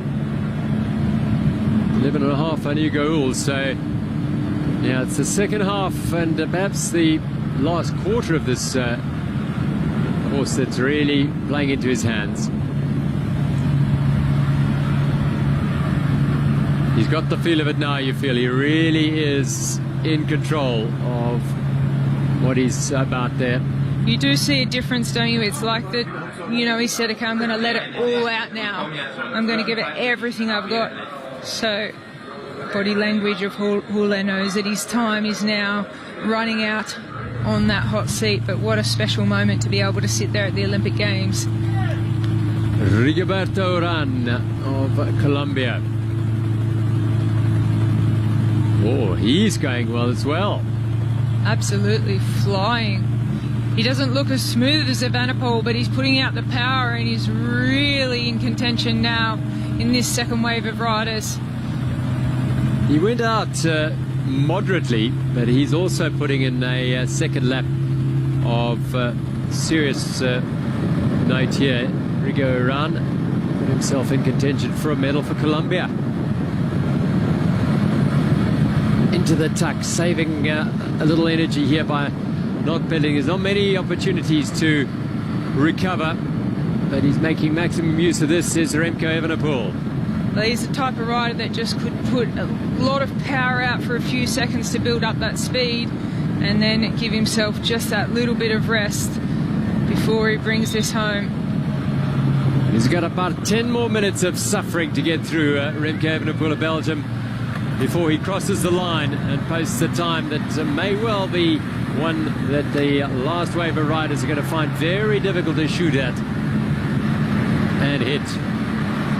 Well, there we saw that power that he just put out. A lot of power in the pedals and then a little bit of a rest, and that's the type of rider that he is. He's explosive, he's punchy, a lot of high power, and then he just takes himself a little bit of a rest. But he's moving. Speed is high for Remco Evenepoel. It's an opportunity to take a drink for this left-hand corner.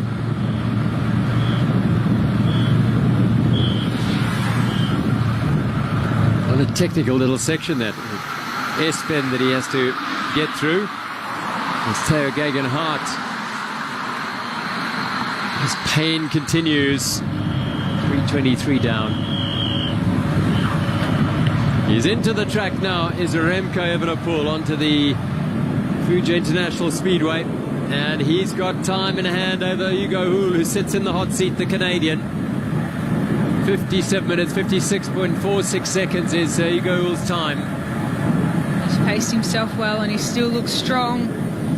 And doesn't he look relaxed as well? Just dripping with sweat in these conditions. Staying in the big chain ring. A drag up to the racecourse itself. As Richie Port is 2:48 down. Of course, Australia's real hopes sit with Rowan Dennis. And he is a double world champion. He's losing time. Hand over fist here is Evenepoel.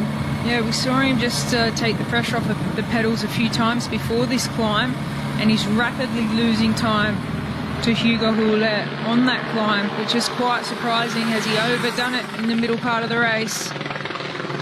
Well, Bettiol has also lost time in the second part of the race. It's a very punishing 44 kilometers, this. The young man from Belgium, he looked to have gone out fairly moderately, came through within a second or two of Hugo Hullert halfway, and put the hammer down in the second half, out to 20-second advantage, and now it's starting to shrink.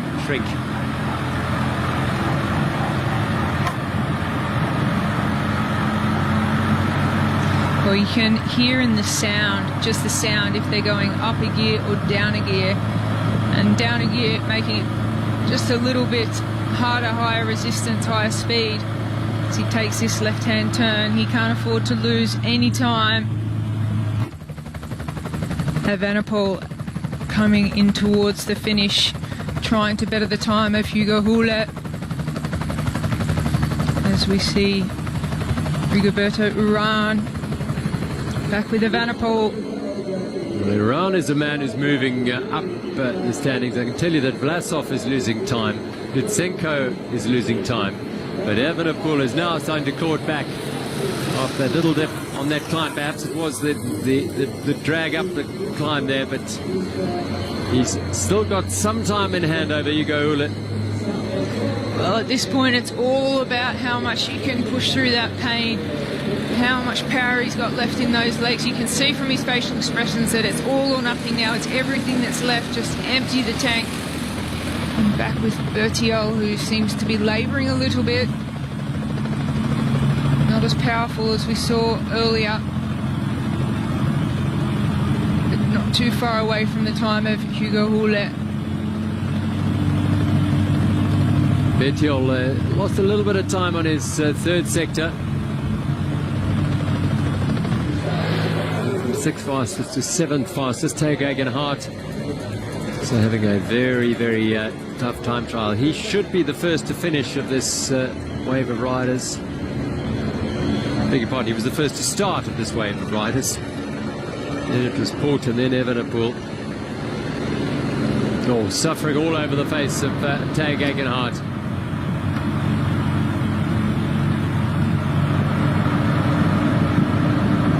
Remco Evenepoel chasing the time of Hugo Hullert, 57 minutes 56.46. He's on to the track now. One full lap and he'll be back to complete his efforts. The national champion of Norway, Tobias Foss. 10 seconds. 5, 4, 3, 2, 1, go. Away goes Tobias Foss, and our last wave of riders. He's the first of them to leave. 12 riders remain. And Foss, champion of Norway, is a former under-23 European champion in the time trial. Meanwhile, bobbing and weaving a little bit is Alberto Bettiol in the effort now.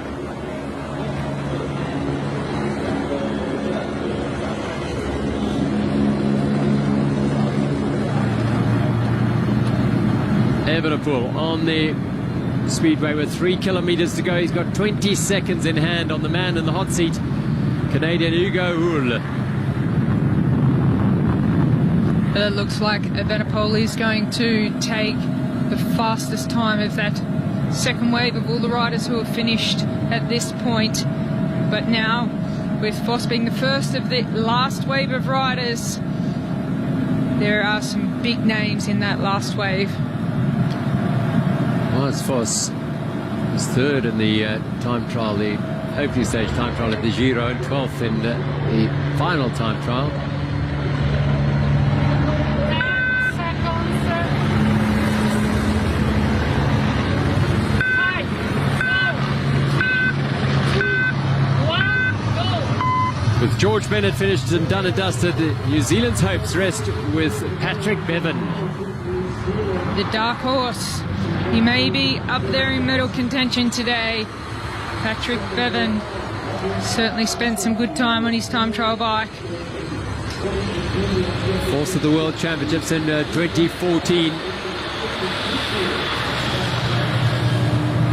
Tuesday Basque Country's time trial saw him finish in 7th place there, and he was 10th at the Stage 3 time trial at Paris-Nice.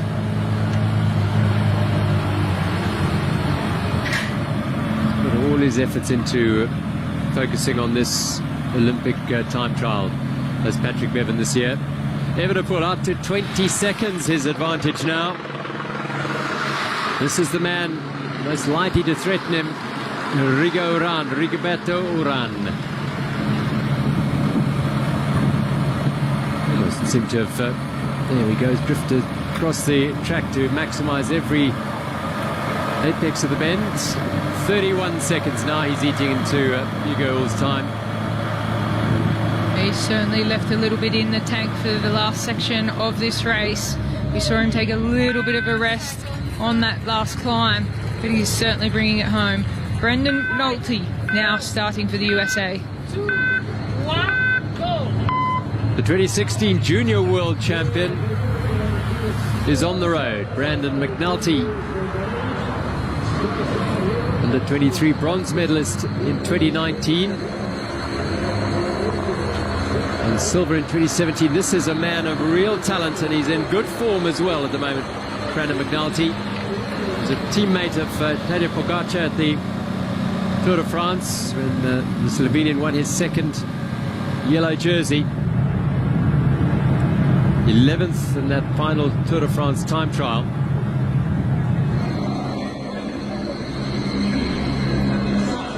Evenepoel emptying the tank now as he heads towards the finish, the Belgian. Remember that time of Hugo Hull, 57 minutes, 56.46 seconds. And Evenepoel has really hammered it over this last sector. Can he finish it off?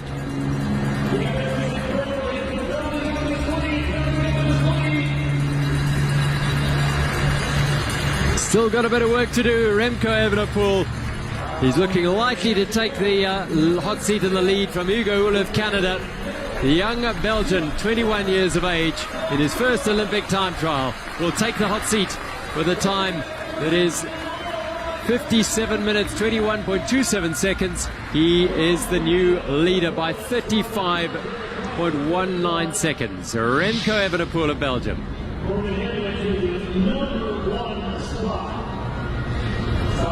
Well, still quite a few riders to come in from that second wave, and also all of the riders from the final wave of riders, but will it be enough to put him into the top 5 of the Tokyo Olympics?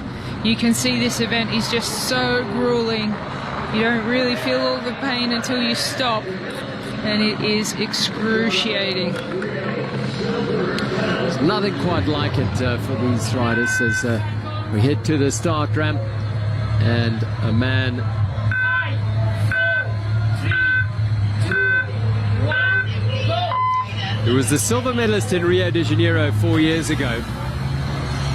He's the 2017 world champion. On the silver a year later, he is one of the finest time trialists around. But his current form is a little bit unknown. Tom Dumoulin is on the course. Meanwhile, Tao Geoghegan Hart is finishing 4:23.54 down.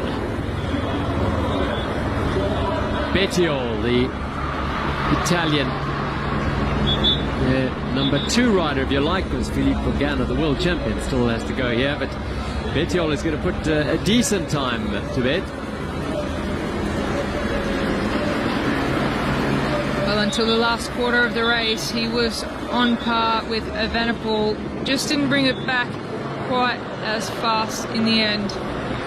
But it's the second fastest time.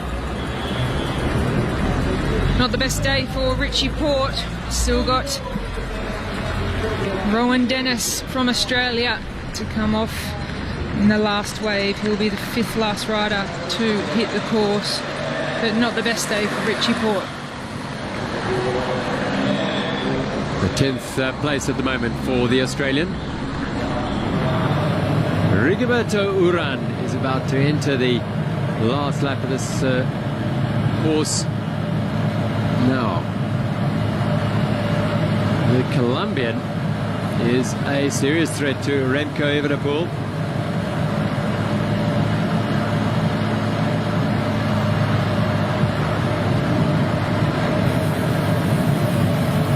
silver medalist on the road in Rio in the road race. He was 8th in the time trial.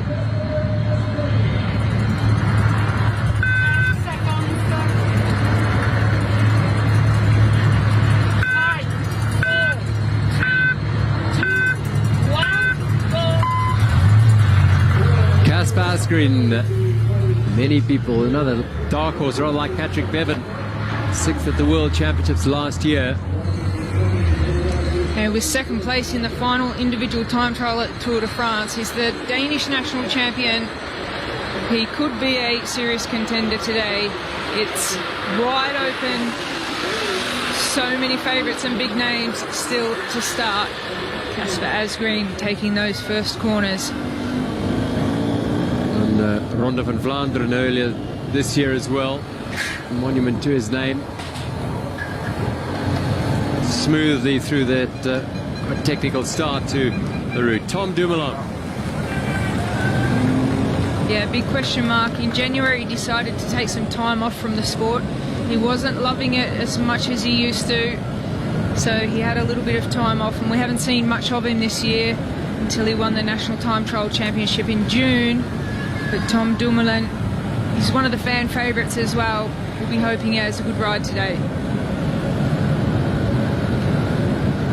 Meanwhile, Rigoberto Urán is the man chasing Remco Evenepoel's time. And this man has an opportunity to put himself and his country on the podium as well. 3, 2, 1, go! Primož Roglic, 2019 Vuelta a España winner, the first Slovenian to win a Grand Tour, and since then Tadej Pogačar has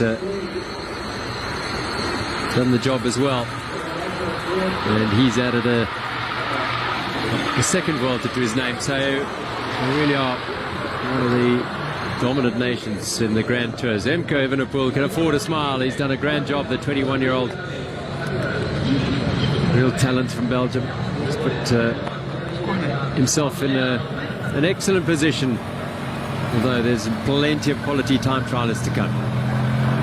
This is a man who may well challenge him right now.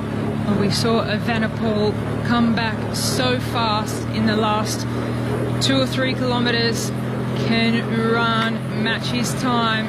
The moment he's slightly faster.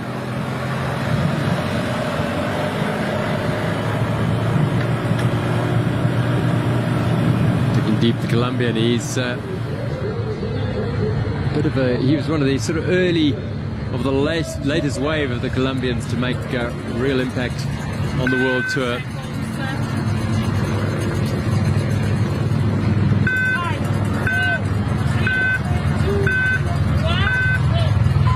Double gold medalist on the track in the men's team pursuit in 2008 and 2012. This is Geraint Thomas on the course.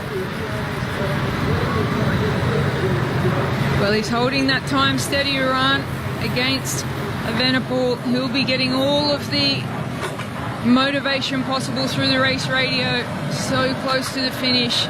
He has just got to ignore that pain, and he still looks pretty strong. Let's see if he can beat that time of Evenepoel to take the hot seat.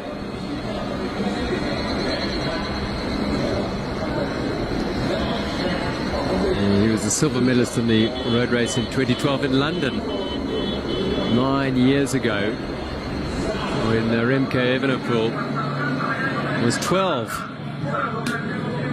12 years old. He's still got a baby face. Well, Urán has brought it home fast.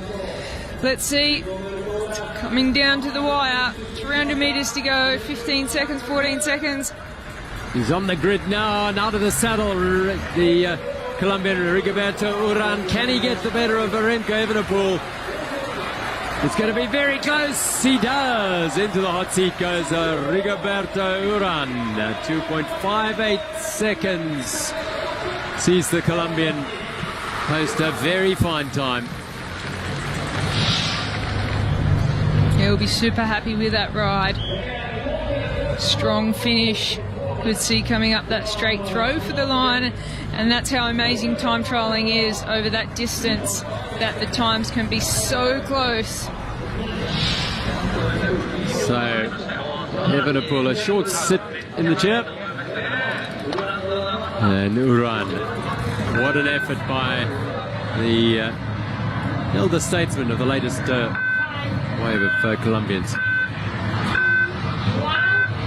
Hopes of Australia for gold at the individual time trial rest on the shoulders of this man, Rowan Dennis. Well, he's 31 now, and he has put all of his focus into this Olympic Games. He's fired up, he's focused. He skipped the road race to be in top form for this time trial. We're back with Tom Dumoulin, and all the big names now starting to get into their rhythm. Tom Dumoulin being one of those riders that spends a lot of time specifically preparing for the time trial, spends a lot of time on his time trial bike. He's got everything dialed in. Silver medal at the last Olympic Games in Rio. And a little bit of confidence will come from the fact that Cancellara, who beat him in Rio, has retired. He's not here in Tokyo. Tom Squads waves as he crosses the line. He's one of the real, I wouldn't say characters, but he's just got a wonderfully engaging personality, and he engages before he even crossed the line there. The Latvian champion does the job, finishes his time trial, and he does so with a smile, I'm sure. 10 seconds. Remy Cavagna.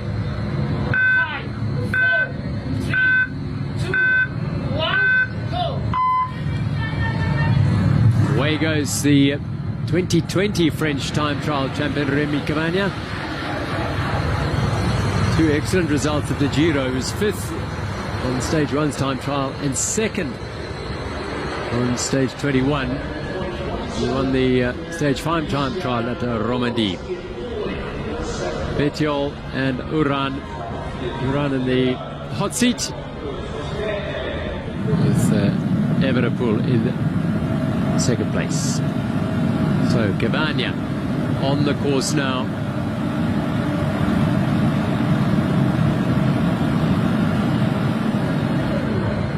For those who didn't finish the road race, so doesn't have all that distance in his legs.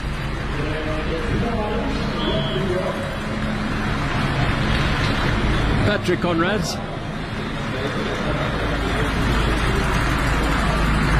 The Austrian's got a place in the time trial, and he's completed his time trial 15 fastest at the moment.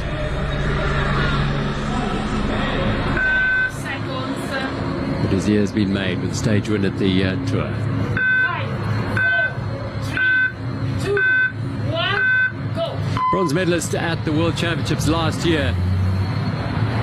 Following in the long line of great time trialists from Switzerland, they already have a medal in the women's time trial, and this is the challenger for a medal. And he's a serious challenger, Stephan Kung. 2020 European champion Kung, as well as Dennis gets to work. What about mindset with Rowan Dennis, isn't it? Yeah, it is a lot about mindset with Rowan Dennis. He's a rider that's either on or off, and we believe he's on for this Olympic Games. He's nearly spent his entire season, after not being selected for the Tour de France, just focusing on this Olympic time trial. Kubis, the youngest rider in the field. A big ask to pitch up here as a replacement for Peter Sagan. But he did the road race, and he's now done the time trial. And that will be another layer of experience in his book of experiences as a World Tour rider. 10 seconds. 5, 4, 3, 2, 1, go. Wout van Aert, second last rider out of the start.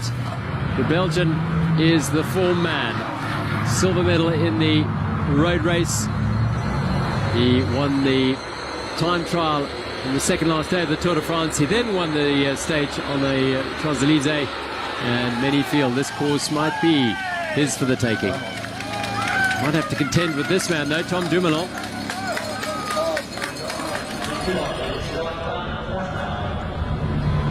As Richie Port now has put together a very tidy ride. The pole.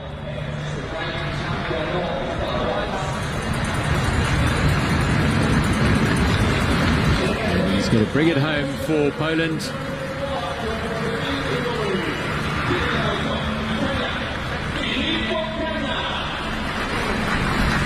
Just heard in the background there the announcement that the last rider is into the start ramp, and here he is. The most consistently high-performing time trialist at the moment. 5, 4, 3, 2, 1, go! The world champion Philippe Ghana of Italy is onto the course, the last rider in the men's individual time trial, and he heads out to see if he can bring home the gold for Italy. Well, there's been a question mark about the course. Is it too hilly for Philippe Ghana? Is it more a course for the likes of Rowan Dennis and Tom Dumoulin? Wout van Aert likes those punchy climbs. To me, Dumoulin is looking good so far. He's an emotional rider too, so it's either emotionally on or off. Let's see how his split here compares. 15 seconds faster than Bettiol already. You know, as we know, we saw in the women's race, you have to go out hard in this time trial. You can't be too conservative. Alexander Vlasov of the Russian Olympic Committee bobbing his head as he digs in the final few meters of his time trial. Brutally tough event. This 8th place at the moment for Vlasov.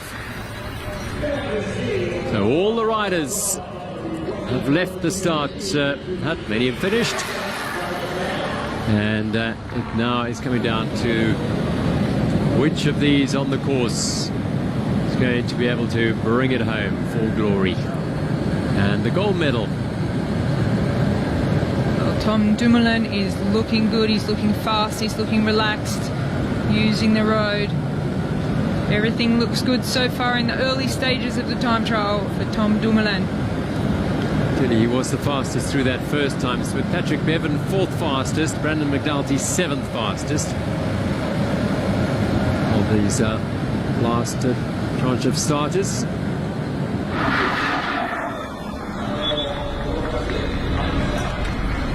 Schachmann bringing it home. It's the last rider of the second wave, Schachmann.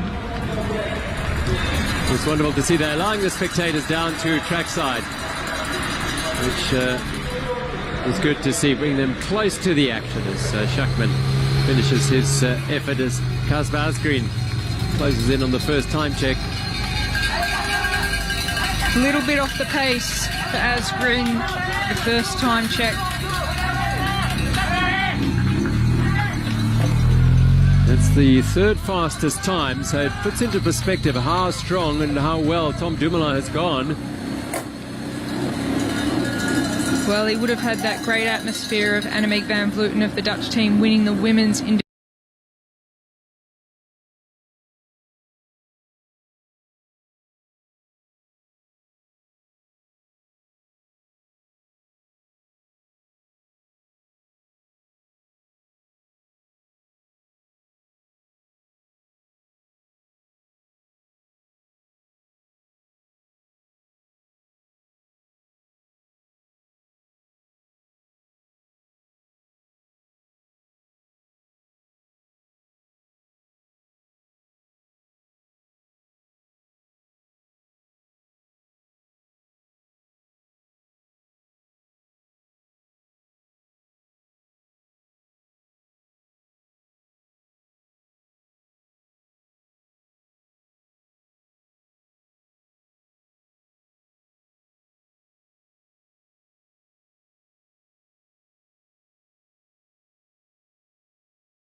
utterly dominant in time trials of late on the World Tour. He's won 13 of the last 15 he started.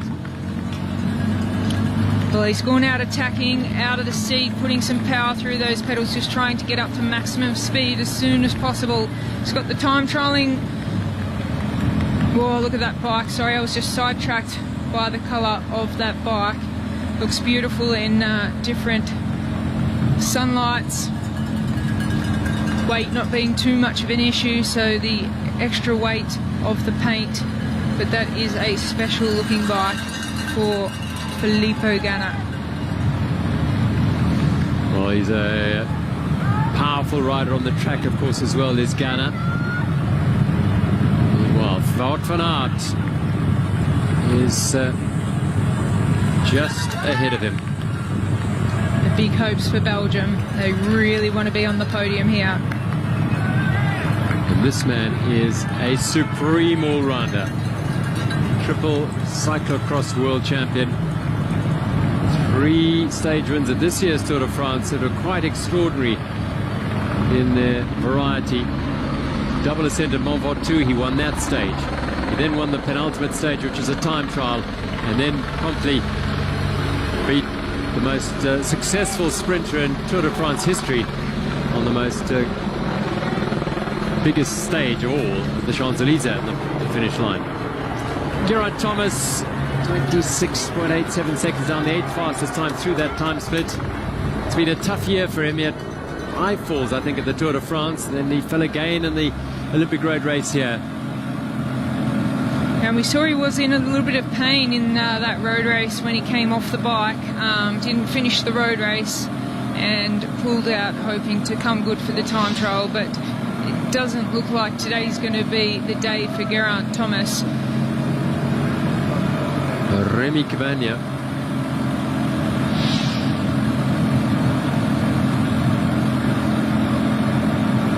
Well, he's going very nicely at the moment. Is the French champion, former French champion. He's not the current time trial champion, but he's a serious rider when it comes to the time trials, Cavagna. Well, he might have things right today.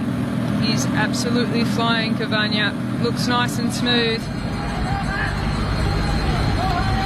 All eyes on Rowan Dennis. Well, right from the start, he's got some work to do. He's going to get that time check, and he's going to know 7 seconds down on Roglic at the first time check. Still a long way to race. Roglic and Dumoulin posted faster times than this man at that first time check. It is the big climb. He's got to do this twice, of course. But out overall, virtual leader on the course at the moment, though.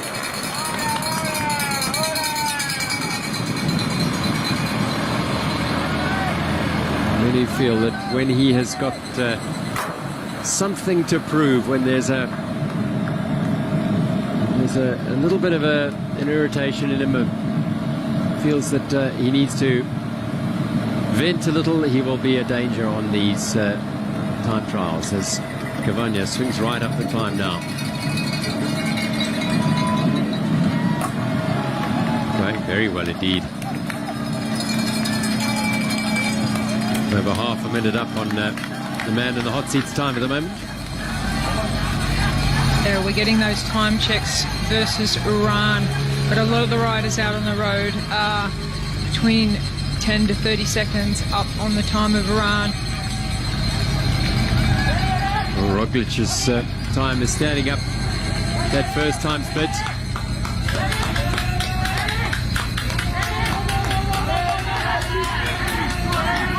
And report that Tom Dumoulin has gone through the second time split at 15 kilometers faster than anyone. 19 seconds faster than the next best, Kaz Vascarin. So Dumoulin looks in some very tidy form. Big question marks as to how strong he would be at this time trial, having missed so much of the year. Optional decision. He just decided to step away from the Tour. It got a little too much for him.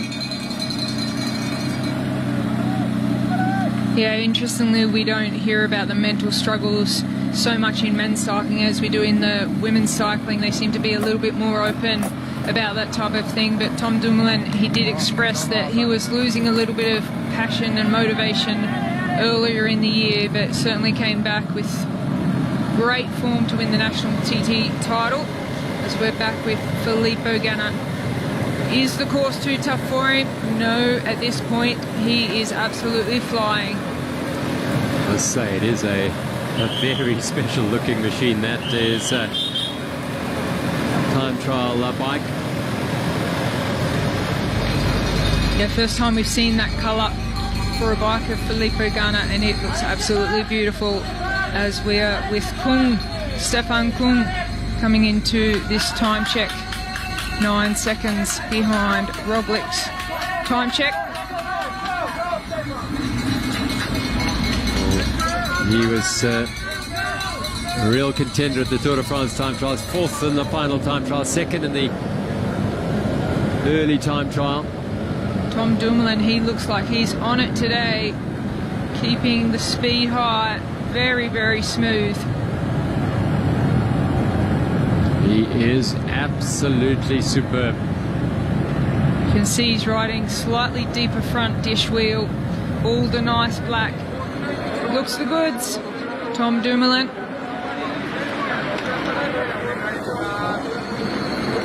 Tobias Foss, the Norwegian champion.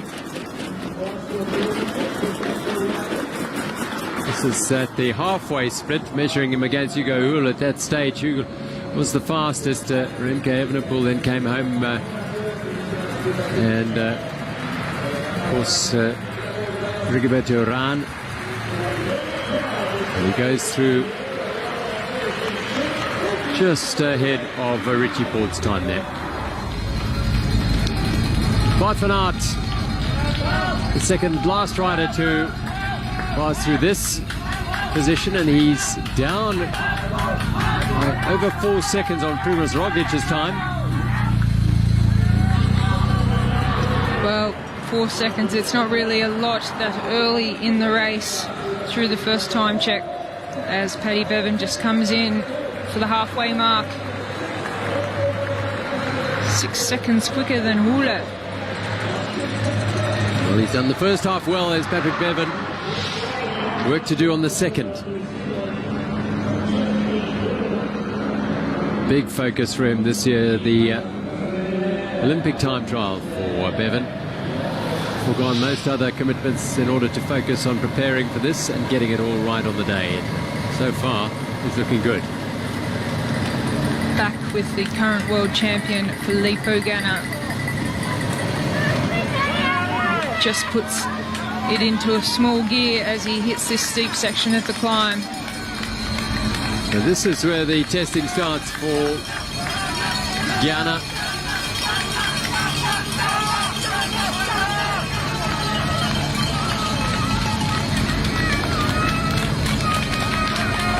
He did so much work for his trade team at the Giro on the front. Oh, day after day after day. And since then it's been focused, and look at that. He's absolutely hammered it through the first time split. So Philippe Ghana is the man everyone's looking at now. Well, early stages of this time trial, but Philippe Ghana on that special painted bike, he is flying out of the gun. A long way to go yet.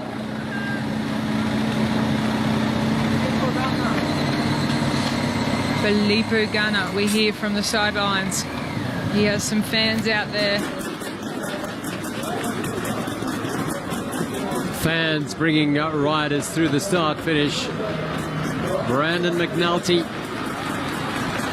and behind him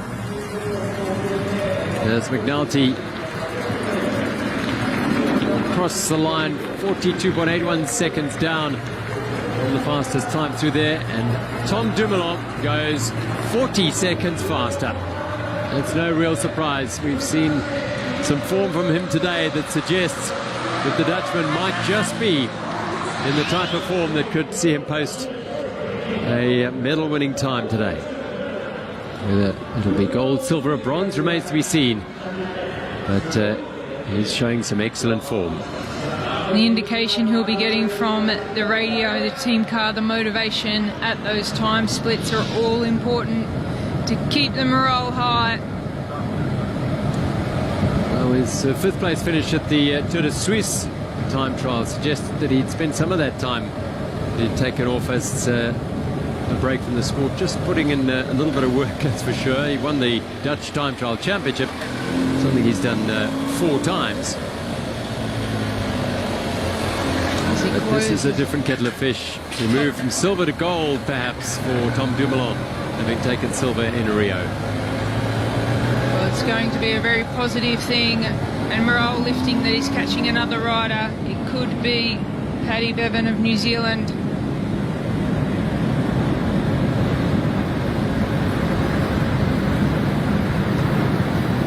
He is looking in such good form, is Tom Dumoulin.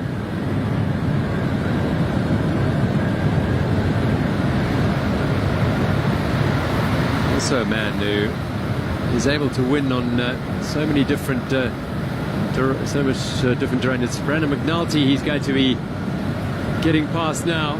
Yeah, the rider that just started in front of him, so that's one rider. A little bit of a messy takeover there, but it could have benefited Tom Dumoulin too, just slipping through seconds in that slipstream.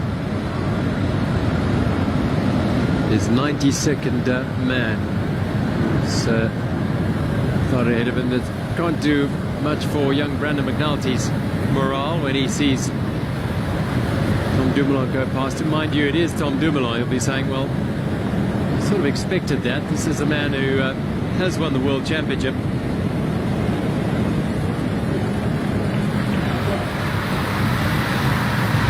In fact, he's got all 3 medals from the World Championship over the years, is Dumoulin. Almeida closing in on the halfway point of this ride, and he's a little down, the Portuguese champion.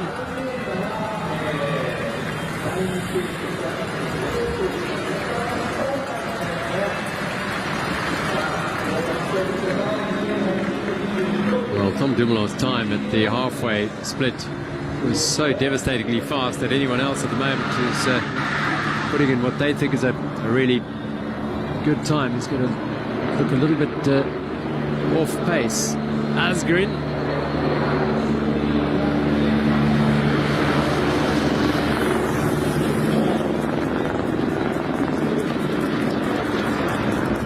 Leaking time all the while to Tom Dumoulin's time. It'll be probably inside Paddy Bevin's time. This goes to show how fast Tom Dumoulin was for Asgreen to come through. 37 seconds slower, but in second position at the moment.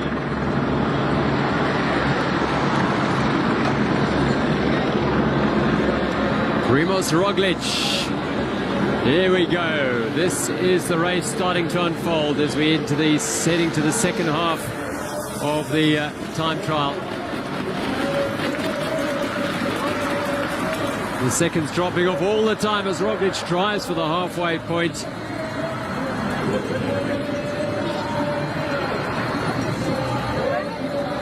And he may well post the fastest time. He does. 8.39 seconds faster than Dumoulin at halfway. So, 22 kilometers for him to keep that going. He'll know that the challengers behind him are going to be posting quick times as well. Geraint Thomas might not be. Rowan Dennis, Cavagna there and thereabouts. Kung van Aert and Ghana. But he's done what he can at halfway. A very impressive halfway split for Roglic. Fastest at the halfway point. No signs of tiring. Looks like he's in control. Very powerful Very comfortable on his time trial bike. Time to straighten up the helmet. Richie time trial bikes. I don't want to get it wrong on these corners. And he's out onto the open road now. Is Roglic. There's a minute up on the man in the hot seat, Rigoberto Urán. At that stage, Rowan Dennis.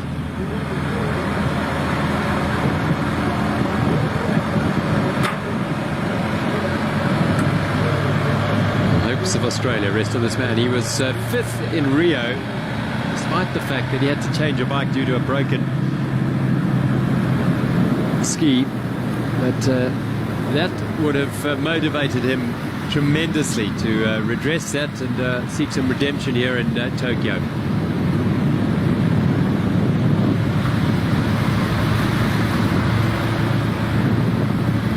Emotional rider, immensely powerful. Rowan Dennis, world champion 2 years in a row, 2018 and 2019. He was 5th last year. And Geraint Thomas. Well, it's been a tough all year for this man. Yeah, it certainly has been, and it is showing today. 2018 Tour de France champion Geraint Thomas, already a gold medalist, of course, at the Olympic Games on the track. And utterly dominant team pursuit team 2008 and 2012 as Rowan Dennis closes in. Don't think he'll be able to get inside Roglic's halfway split time. No, he's definitely going to have to pick up the pace if he wants to be in the gold medal contention here in Tokyo. So not a massive time difference, but still a lot of work if he wants to bring it home. He does tend to bring it home quite well in the championships, but 9 seconds behind Roglic at the halfway mark. Yeah, it's all you feel about that big match temperament on a day like this. There's nothing much bigger than the Olympic Games. And who can control the emotions, control their efforts, manage their expectations and their output to the very best and bring home the gold medal. Remy Cavagna is doing all he can, the Frenchman. He went through split 2 in 7th fastest time, 12.30 seconds behind the fastest Primož Roglic, as Wout van Aert gets to the task here. 2nd fastest at the 2nd split.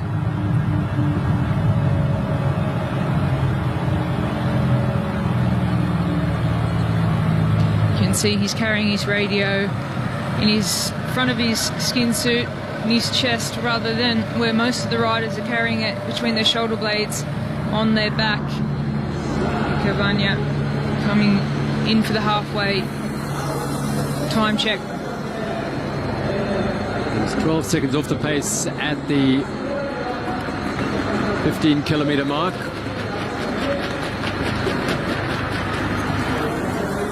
And he's losing a bit of time now.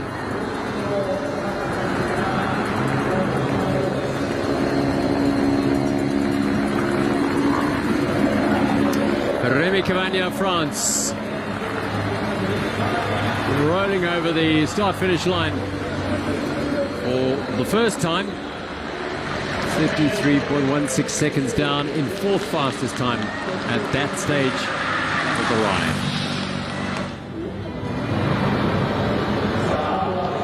Nothing spared, putting it all out there, Cavagna.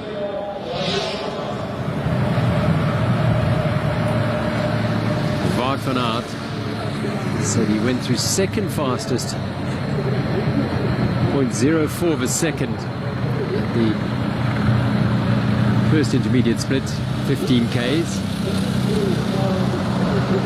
That's how tight it's going to be. It's going to come down to fractions of a second, you feel, in this time trial. Certainly is going to be a close one. It's going to come down to the wire in the second half of this lap, and so much can change in the second half as we see Stefan Kung just coming up to the halfway mark. Kung made up time between the two checkpoints. How's he going here? Well, he is 15.59 seconds behind Primož Roglic's time at that stage.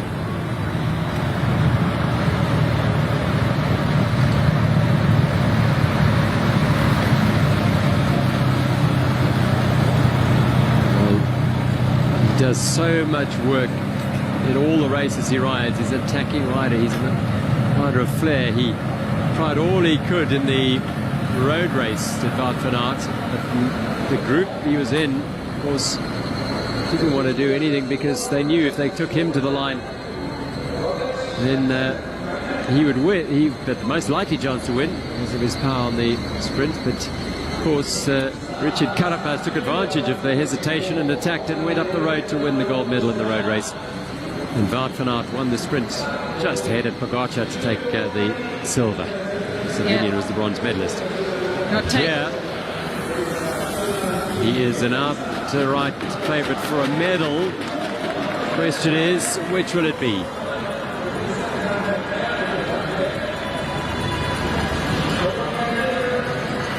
You won't be able to better the time of Primož Roglic, nor that of Tom Dumoulin or Stefan Kung. So Van Aert's got work to do on this second half. It's going to be a fascinating last sector of this time trial.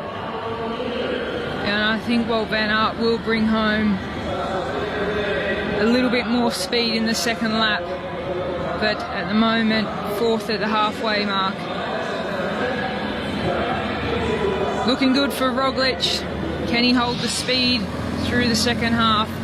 And now we see the world champion Philippe Ghana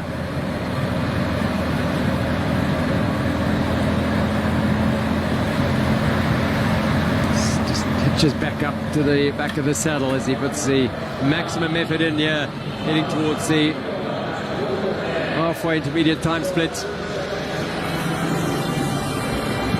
Beautiful position on the bike, Ghana. Many hours in the velodrome, the wind tunnels, and getting that position absolutely dialed in. Well, it looks like he's going to be just off the time of Roglic as well. The last rider to cross the halfway mark in this Olympic Games.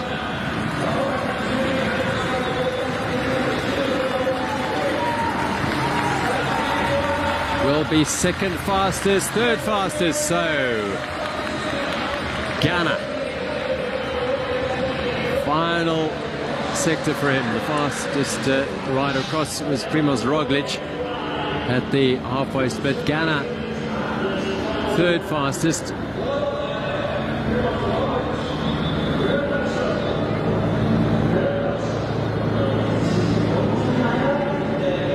The world champion has his work cut out today. He's been utterly dominant in time trials. And elsewhere, lost just twice in his last 15 time trials. As we look down on the Motor Speedway to have a look at those halfway splits. Confirming Primož Roglic the fastest thus far. Tom Dawes the fastest out there. Tom Dumoulin, Philippe Ghana, Rowan Dennis. Wout van Aert 10 seconds is plenty for the Belgian to do to get into the medals.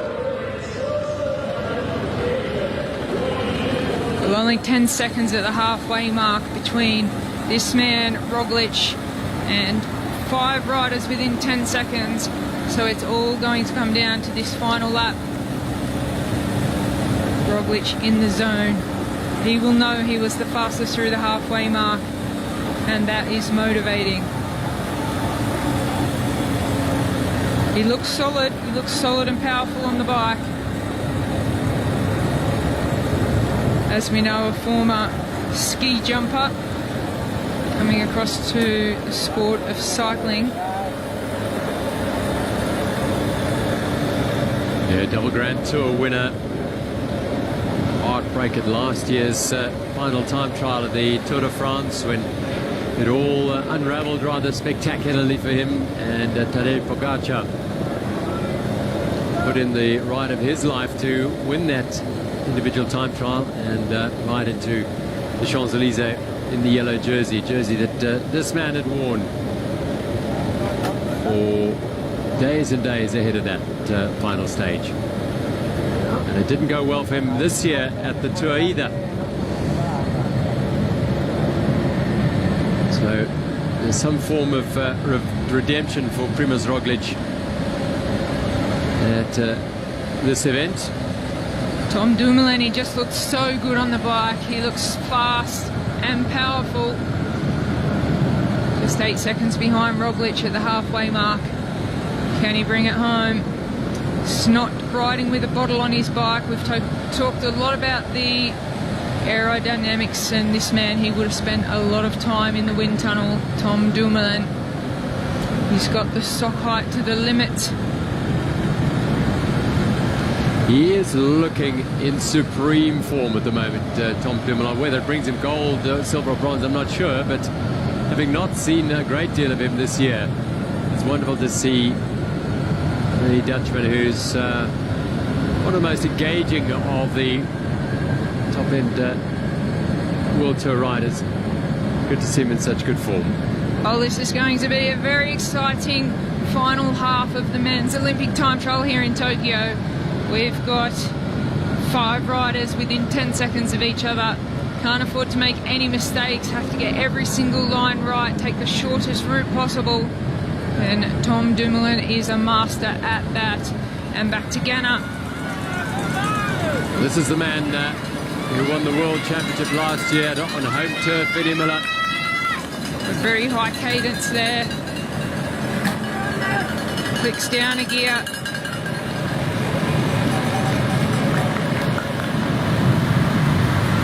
Brutal strength and power in those legs for Ghana.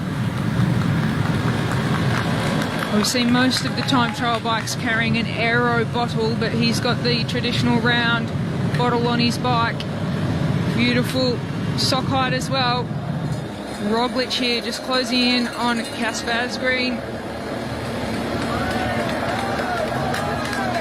Yeah, Roglič had that nasty crash on stage 3 of the Tour de France. Managed to ride a few more stages, but then pulled out. He finished 7th in the first time trial, but then pulled out after stage 9, and he breezes past Kasper Asgreen. Primož Roglič. But he looked powerful, didn't he? He looked punchy on that climb. Doesn't look like he's tiring at all. If you compare his form to Asgreen, he is absolutely pumping it out on this course. Yeah, Primož Roglič. Not having that this time, is he? Can't be good when a rider passes you like that with that much power.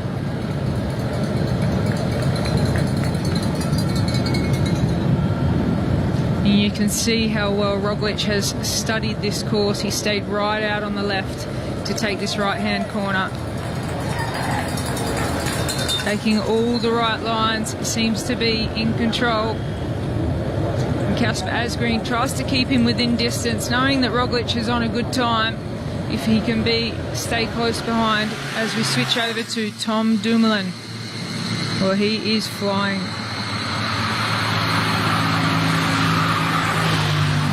Well, he's at this stage holding a very handy advantage over the man in the hot seat. That's just basing on Tom Dumoulin's time here, but he is looking in great form.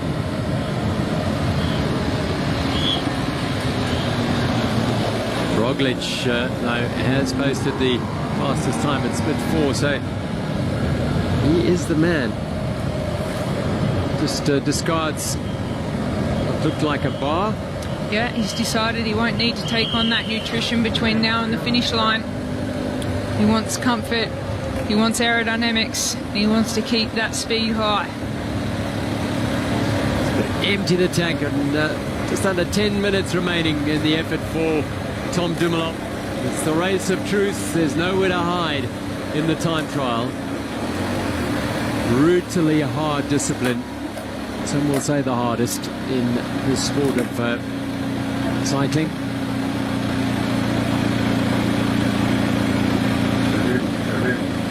Oh, right on the tip of his saddle. That's what we see towards the end of the races, and this is just the replay of discarding whatever food he had.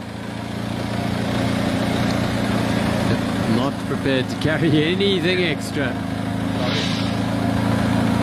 This little drag up to the course. The legs will be suffering, burning, aching. But it's the mental strength that is the most powerful weapon for these riders.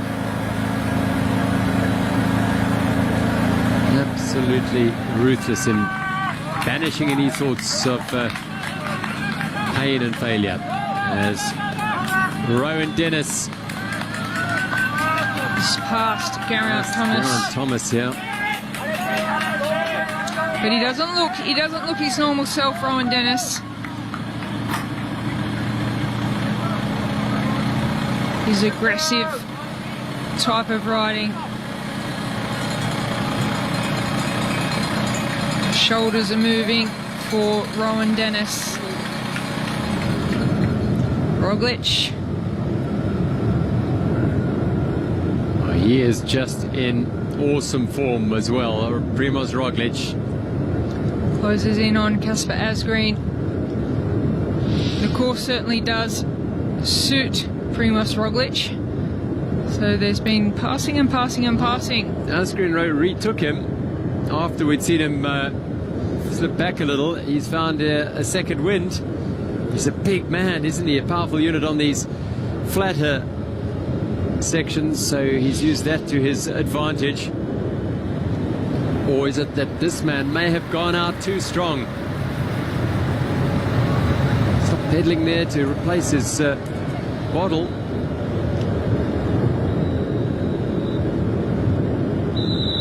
A 44-kilometer time trial like this really does test everything. There's one lap, go absolutely full gas, empty yourself, but you cannot do that over 44 kilometers, the 2 laps.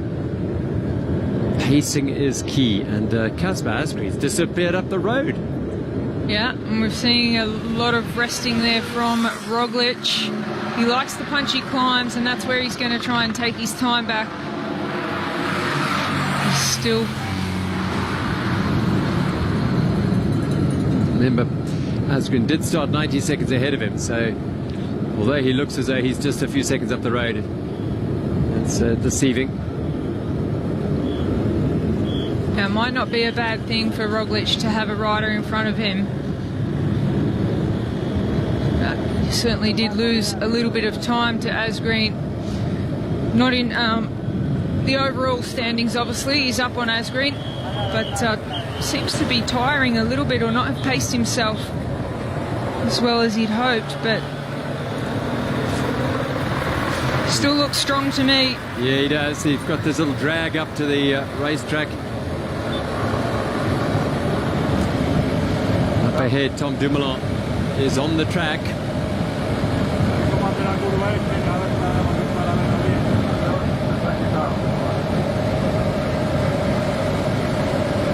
Well, he's got faster and faster around the course as Tom Dumoulin looked super smooth and in great condition, the Dutchman. And Roglic just using these short, punchy little climbs to take more of an advantage. He's the man to beat at the last time check. The man ahead of him is João Almeida, the Portuguese champion. It might have been a little bit of tactical decision to let Asgreen zoom past him when he took a little bit of a break. Now he's got these 2 riders to chase and pass. Most of the time being gained or lost on the climbs rather than the flat downhill sections. Roglic now powering past Almeida and chasing down Kasper Asgreen.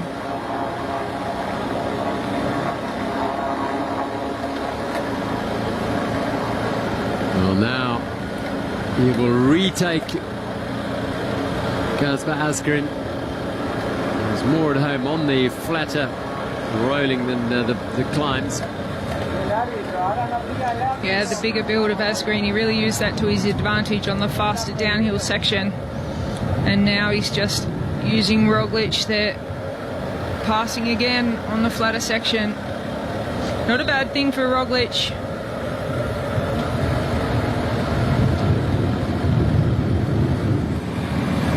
Back with Philippe Ghana, the time trial specialist.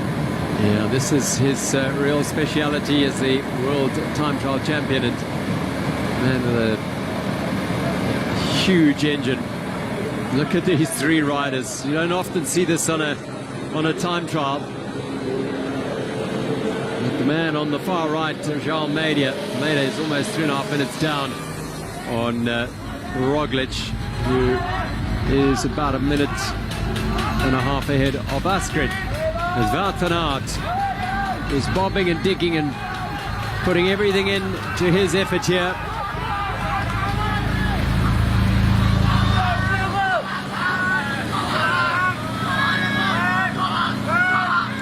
He's losing time, the Belgian. You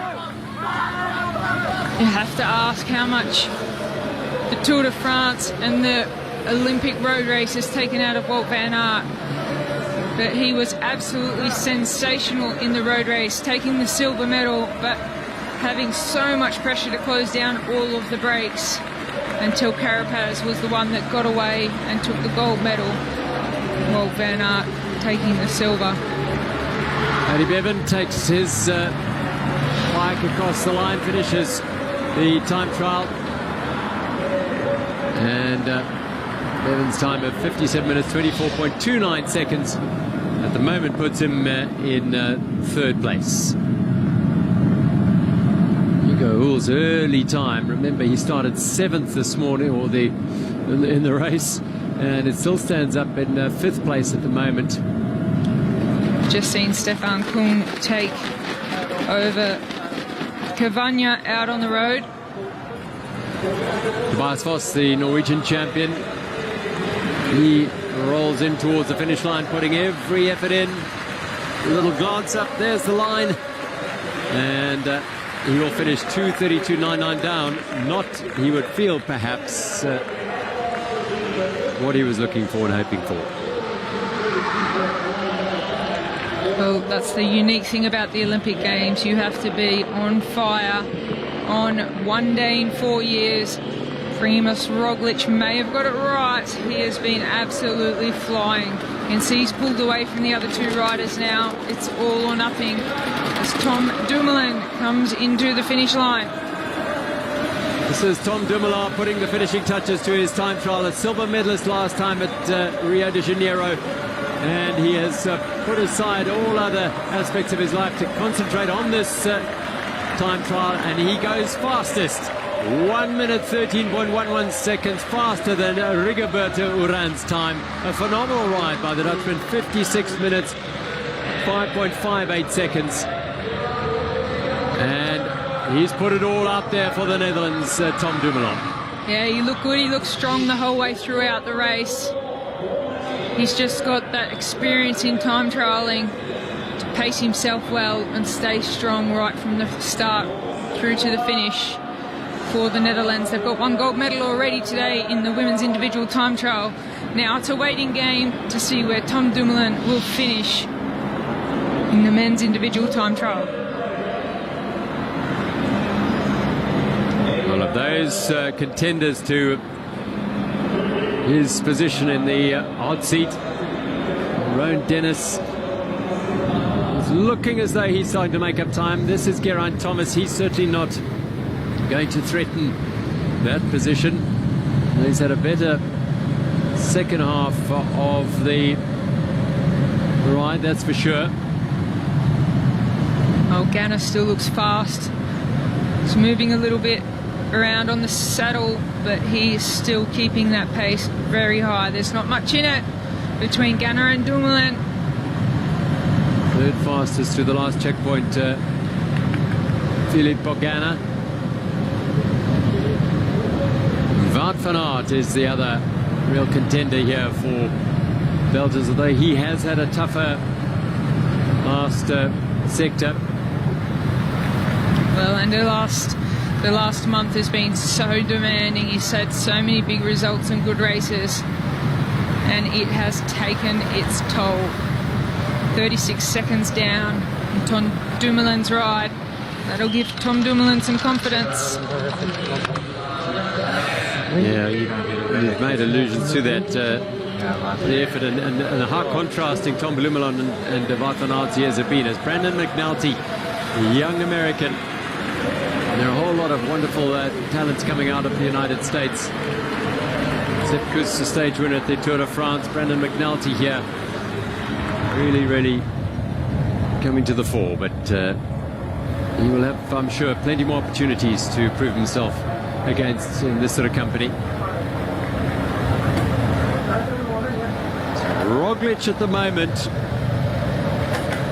up on Dumoulin as he is closing in on the finish. What a ride by the Slovenian. Absolutely sensational ride by Roglic. Primož Roglic is really powering on to the finish here, emptying his tank. He's passed two riders who started ahead of him, and the clock is in his favor at the moment. The Slovenian, a really tough Tour de France, had a crash and had to abandon, had to recover from those injuries, has come to the Olympic Games in peak condition, and Primož Roglic is going to go fastest. You know, amazing time. That is phenomenal riding. 55 minutes, 4.19 is going to be the time. Wow, he is on fire. Roglic in the hot seat. Well, that's certainly making a point, taking the hot seat by that much time over Tom Dumoulin. It's going to be extremely hard for anyone to beat. Primož Roglic, in form on the day, has set a blistering fast time in the men's individual time trial. Well, the Slovenian is right now in virtual gold medal position. Tom Dumoulin 1 minute 1.39 seconds down. Kasper Asgreen 1:48 in third place right now. Ghana, Kung, Dennis, Van Aert. This is Van Aert, and it doesn't look like it's going to be his day. No, he's off the pace, Van Aert. So disappointment for the Belgians. They would have been expecting a little bit more, but it's a big ask for a man that's done so much in the last month in cycling. Finally taking its toll. Well, there isn't a race that he goes to where he just is riding in the bunch and content to finish. He wants to be aggressive. He wants to do his part, win, help a teammate win, whatever it might be. Philippe Ghana also in the red moment against Primož Roglic's time. Yeah, it looks very convincing from Roglic and Dumoulin for the gold and silver. Can Rowan Dennis bring it home? Maybe he'll have to do the last 5Ks of his life, but you never know when he's inspired.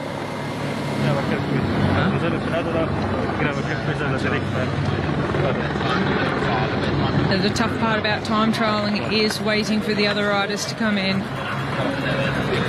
Well, he has put in an enormous effort here, Primož Roglic. From the start, he was knocking seconds out of all the early times. And having had a really tough Tour de France, and his team's hopes of a general classification win there were gone, and it did allow Wout van Aert to step into the spotlight, of course. Rowan Dennis. Has he got anything left to find his way onto the podium, at least here, Rowan Dennis? And Stefan Kung The Swiss has had some great results this year. Bronze medalist last year at the World Championship. But this year, second at the early time trial at the Tour de France. Fourth on the last time trial. He won the Tour de Suisse time trial as well. Sort of pedigree on the road. Dennis into the last couple of 100 meters for Australia's Rowan Dennis. Well, he's behind on Roglic's time. Remember, Dumoulin a minute and 1 behind Roglic, so that place on the podium is begging there for Rowan Dennis. Can he get inside it and get himself onto the podium? No, he can't. Well, at the moment, he's in bronze medal position, only just ahead of Kasper Asgreen, as Geraint Thomas finishes 2:42.42 down. Oh, so close the time of Rowan Dennis with Tom Dumoulin, but Roglic, what a sensational ride. I can't see that being beaten. Roglic's time, well, a minute ahead of Tom Dumoulin is quite astounding. Absolutely astonishing ride by Primož Roglic. Wout van Aert. It's not going to be happening for this man today. No, certainly not a bad ride, but certainly not close to his best. And we're all wondering how long he could hold on to his form, as we see Philippe Ghana at the moment. He's close to the time of Dumoulin, but he's got to bring it home pretty strong. Yeah, I mean, the time of Primož Roglic is quite astonishing in terms of its gap back to Dumoulin. But it's all about who can get silver and bronze here, because Roglic, yeah. It looks like he realises he's had an absolutely sensational ride. It's not going to be beaten. Roglic is going to be the man. Well, teammates, of course, in their trade team, and they'll know each other very, very well. They are regulars alongside one another, although, as we said, Dumoulin spent a lot of time this year off the bike, or away from the tour, so to speak. The way he rode today suggests he might have spent a little bit of time doing some riding. This is Stefan Kung of Switzerland.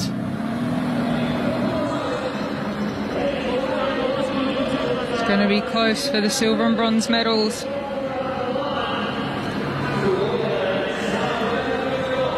Well, Kung has had a really good ride through on the track. Now, can he convert that to a medal and emulate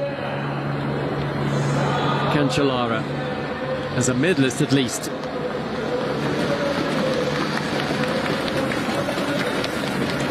He's going to be down on Roglic. His goal, though, is Dumoulin's time, and that of Rowan Dennis. And Stefan Kung is going to be so close, and he's just outside the time of Rowan Dennis by 300ths of a second.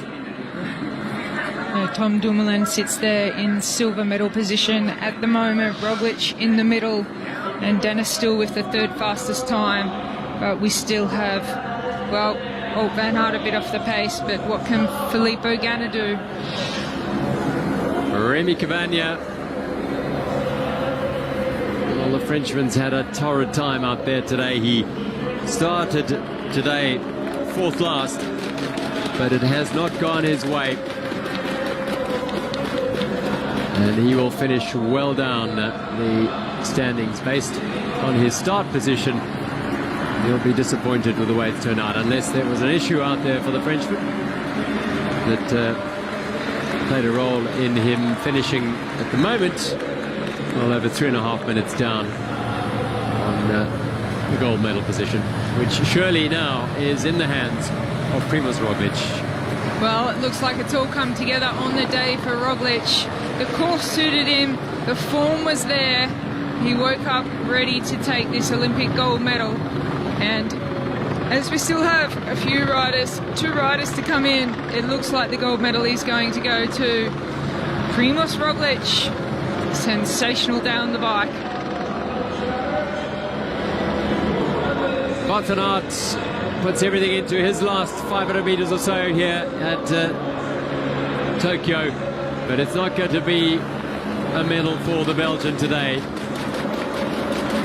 He's achieved so much this year and put so much effort into all he does on the bike, but perhaps that has ultimately cost him in the race of truth at the Olympic Games. So one more rider out on the course that could potentially ride into the medals. That is Philippe Ghana of Italy. Can he better the time of Tom Dumoulin and Rowan Dennis for a silver medal? Well, Van Aert silver in the road race. And that was again another example of his aggressive attacking approach. Albeit that Richard Carapaz rode away from the group and managed to keep the gap. Van Aert did so much of the work. Here is Philippe Ghana. Can he get onto the podium? Tom Dumoulin is the time he is chasing. 56.05.58, 56.08.09 is the bronze medal position held at the moment by Rowan Dennis of Australia. Ghana, the world champion. It's not going to be gold for the Italian today. Will it be silver? Will it be bronze? Here he is, the Italian. Ghana is going to cross the line now and finish in 5th place. And it is gold for Primož Roglic, silver for Tom Dumoulin, and bronze for Rowan Dennis of Australia. Well, we saw some exceptional riding out there today as we just see Ghana come in. As we said, the course might have been just a little bit too hilly for Philippe Ghana. Put him on a flat course, different story. But the Italian will have to settle for 5th place today. 1 minute 39 seconds. 1 minute to 1 second, beg your pardon. Absolutely amazing. And that is a tribute to Roglic's dedication to getting it right here in the time trial. Perhaps not finishing the Tour de France worked in his favour. The 3 medalists, well, between them, just 9 Tour de France stages this year. Primož Roglic. Tom Dumoulin looks happy with his silver medal after a tough year. Rowan Dennis maybe a little bit disappointed. Really wanted to win the gold here, but this man was unbeatable on the day. One of the biggest margins we'll see an Olympic time trial won by Primož Roglic. Everything came together on the day. Quite astonishing ride in the time trial by Primož Roglic of Slovenia. He set off as the 7th last rider, Roglic, and just chipped away through every of those time splits. Tom Dumoulin, a silver medalist for the 2nd Games in a row. Emotion for a man who wears his heart on his sleeve.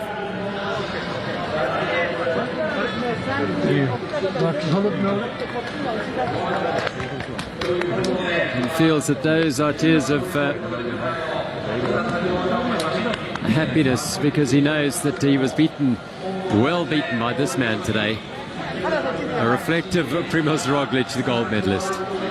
Yeah, may not have quite sunk in just yet. And here's the bronze medalist, Rowan Dennis. Gold was his goal, but he's being sent from pillar to post at the moment. I think he's got to go get back on the let's see, no. So Dumoulin silver for the 2nd Games in a row. And will that be enough to inspire him to stay in cycling? He said after the Olympic Games he was going to consider what the next few years hold for him, whether he was going to continue on the same path, find a new challenge, or retire altogether from cycling. Tom Dumoulin, silver medalist here at the Tokyo Olympic Games in the individual time trial.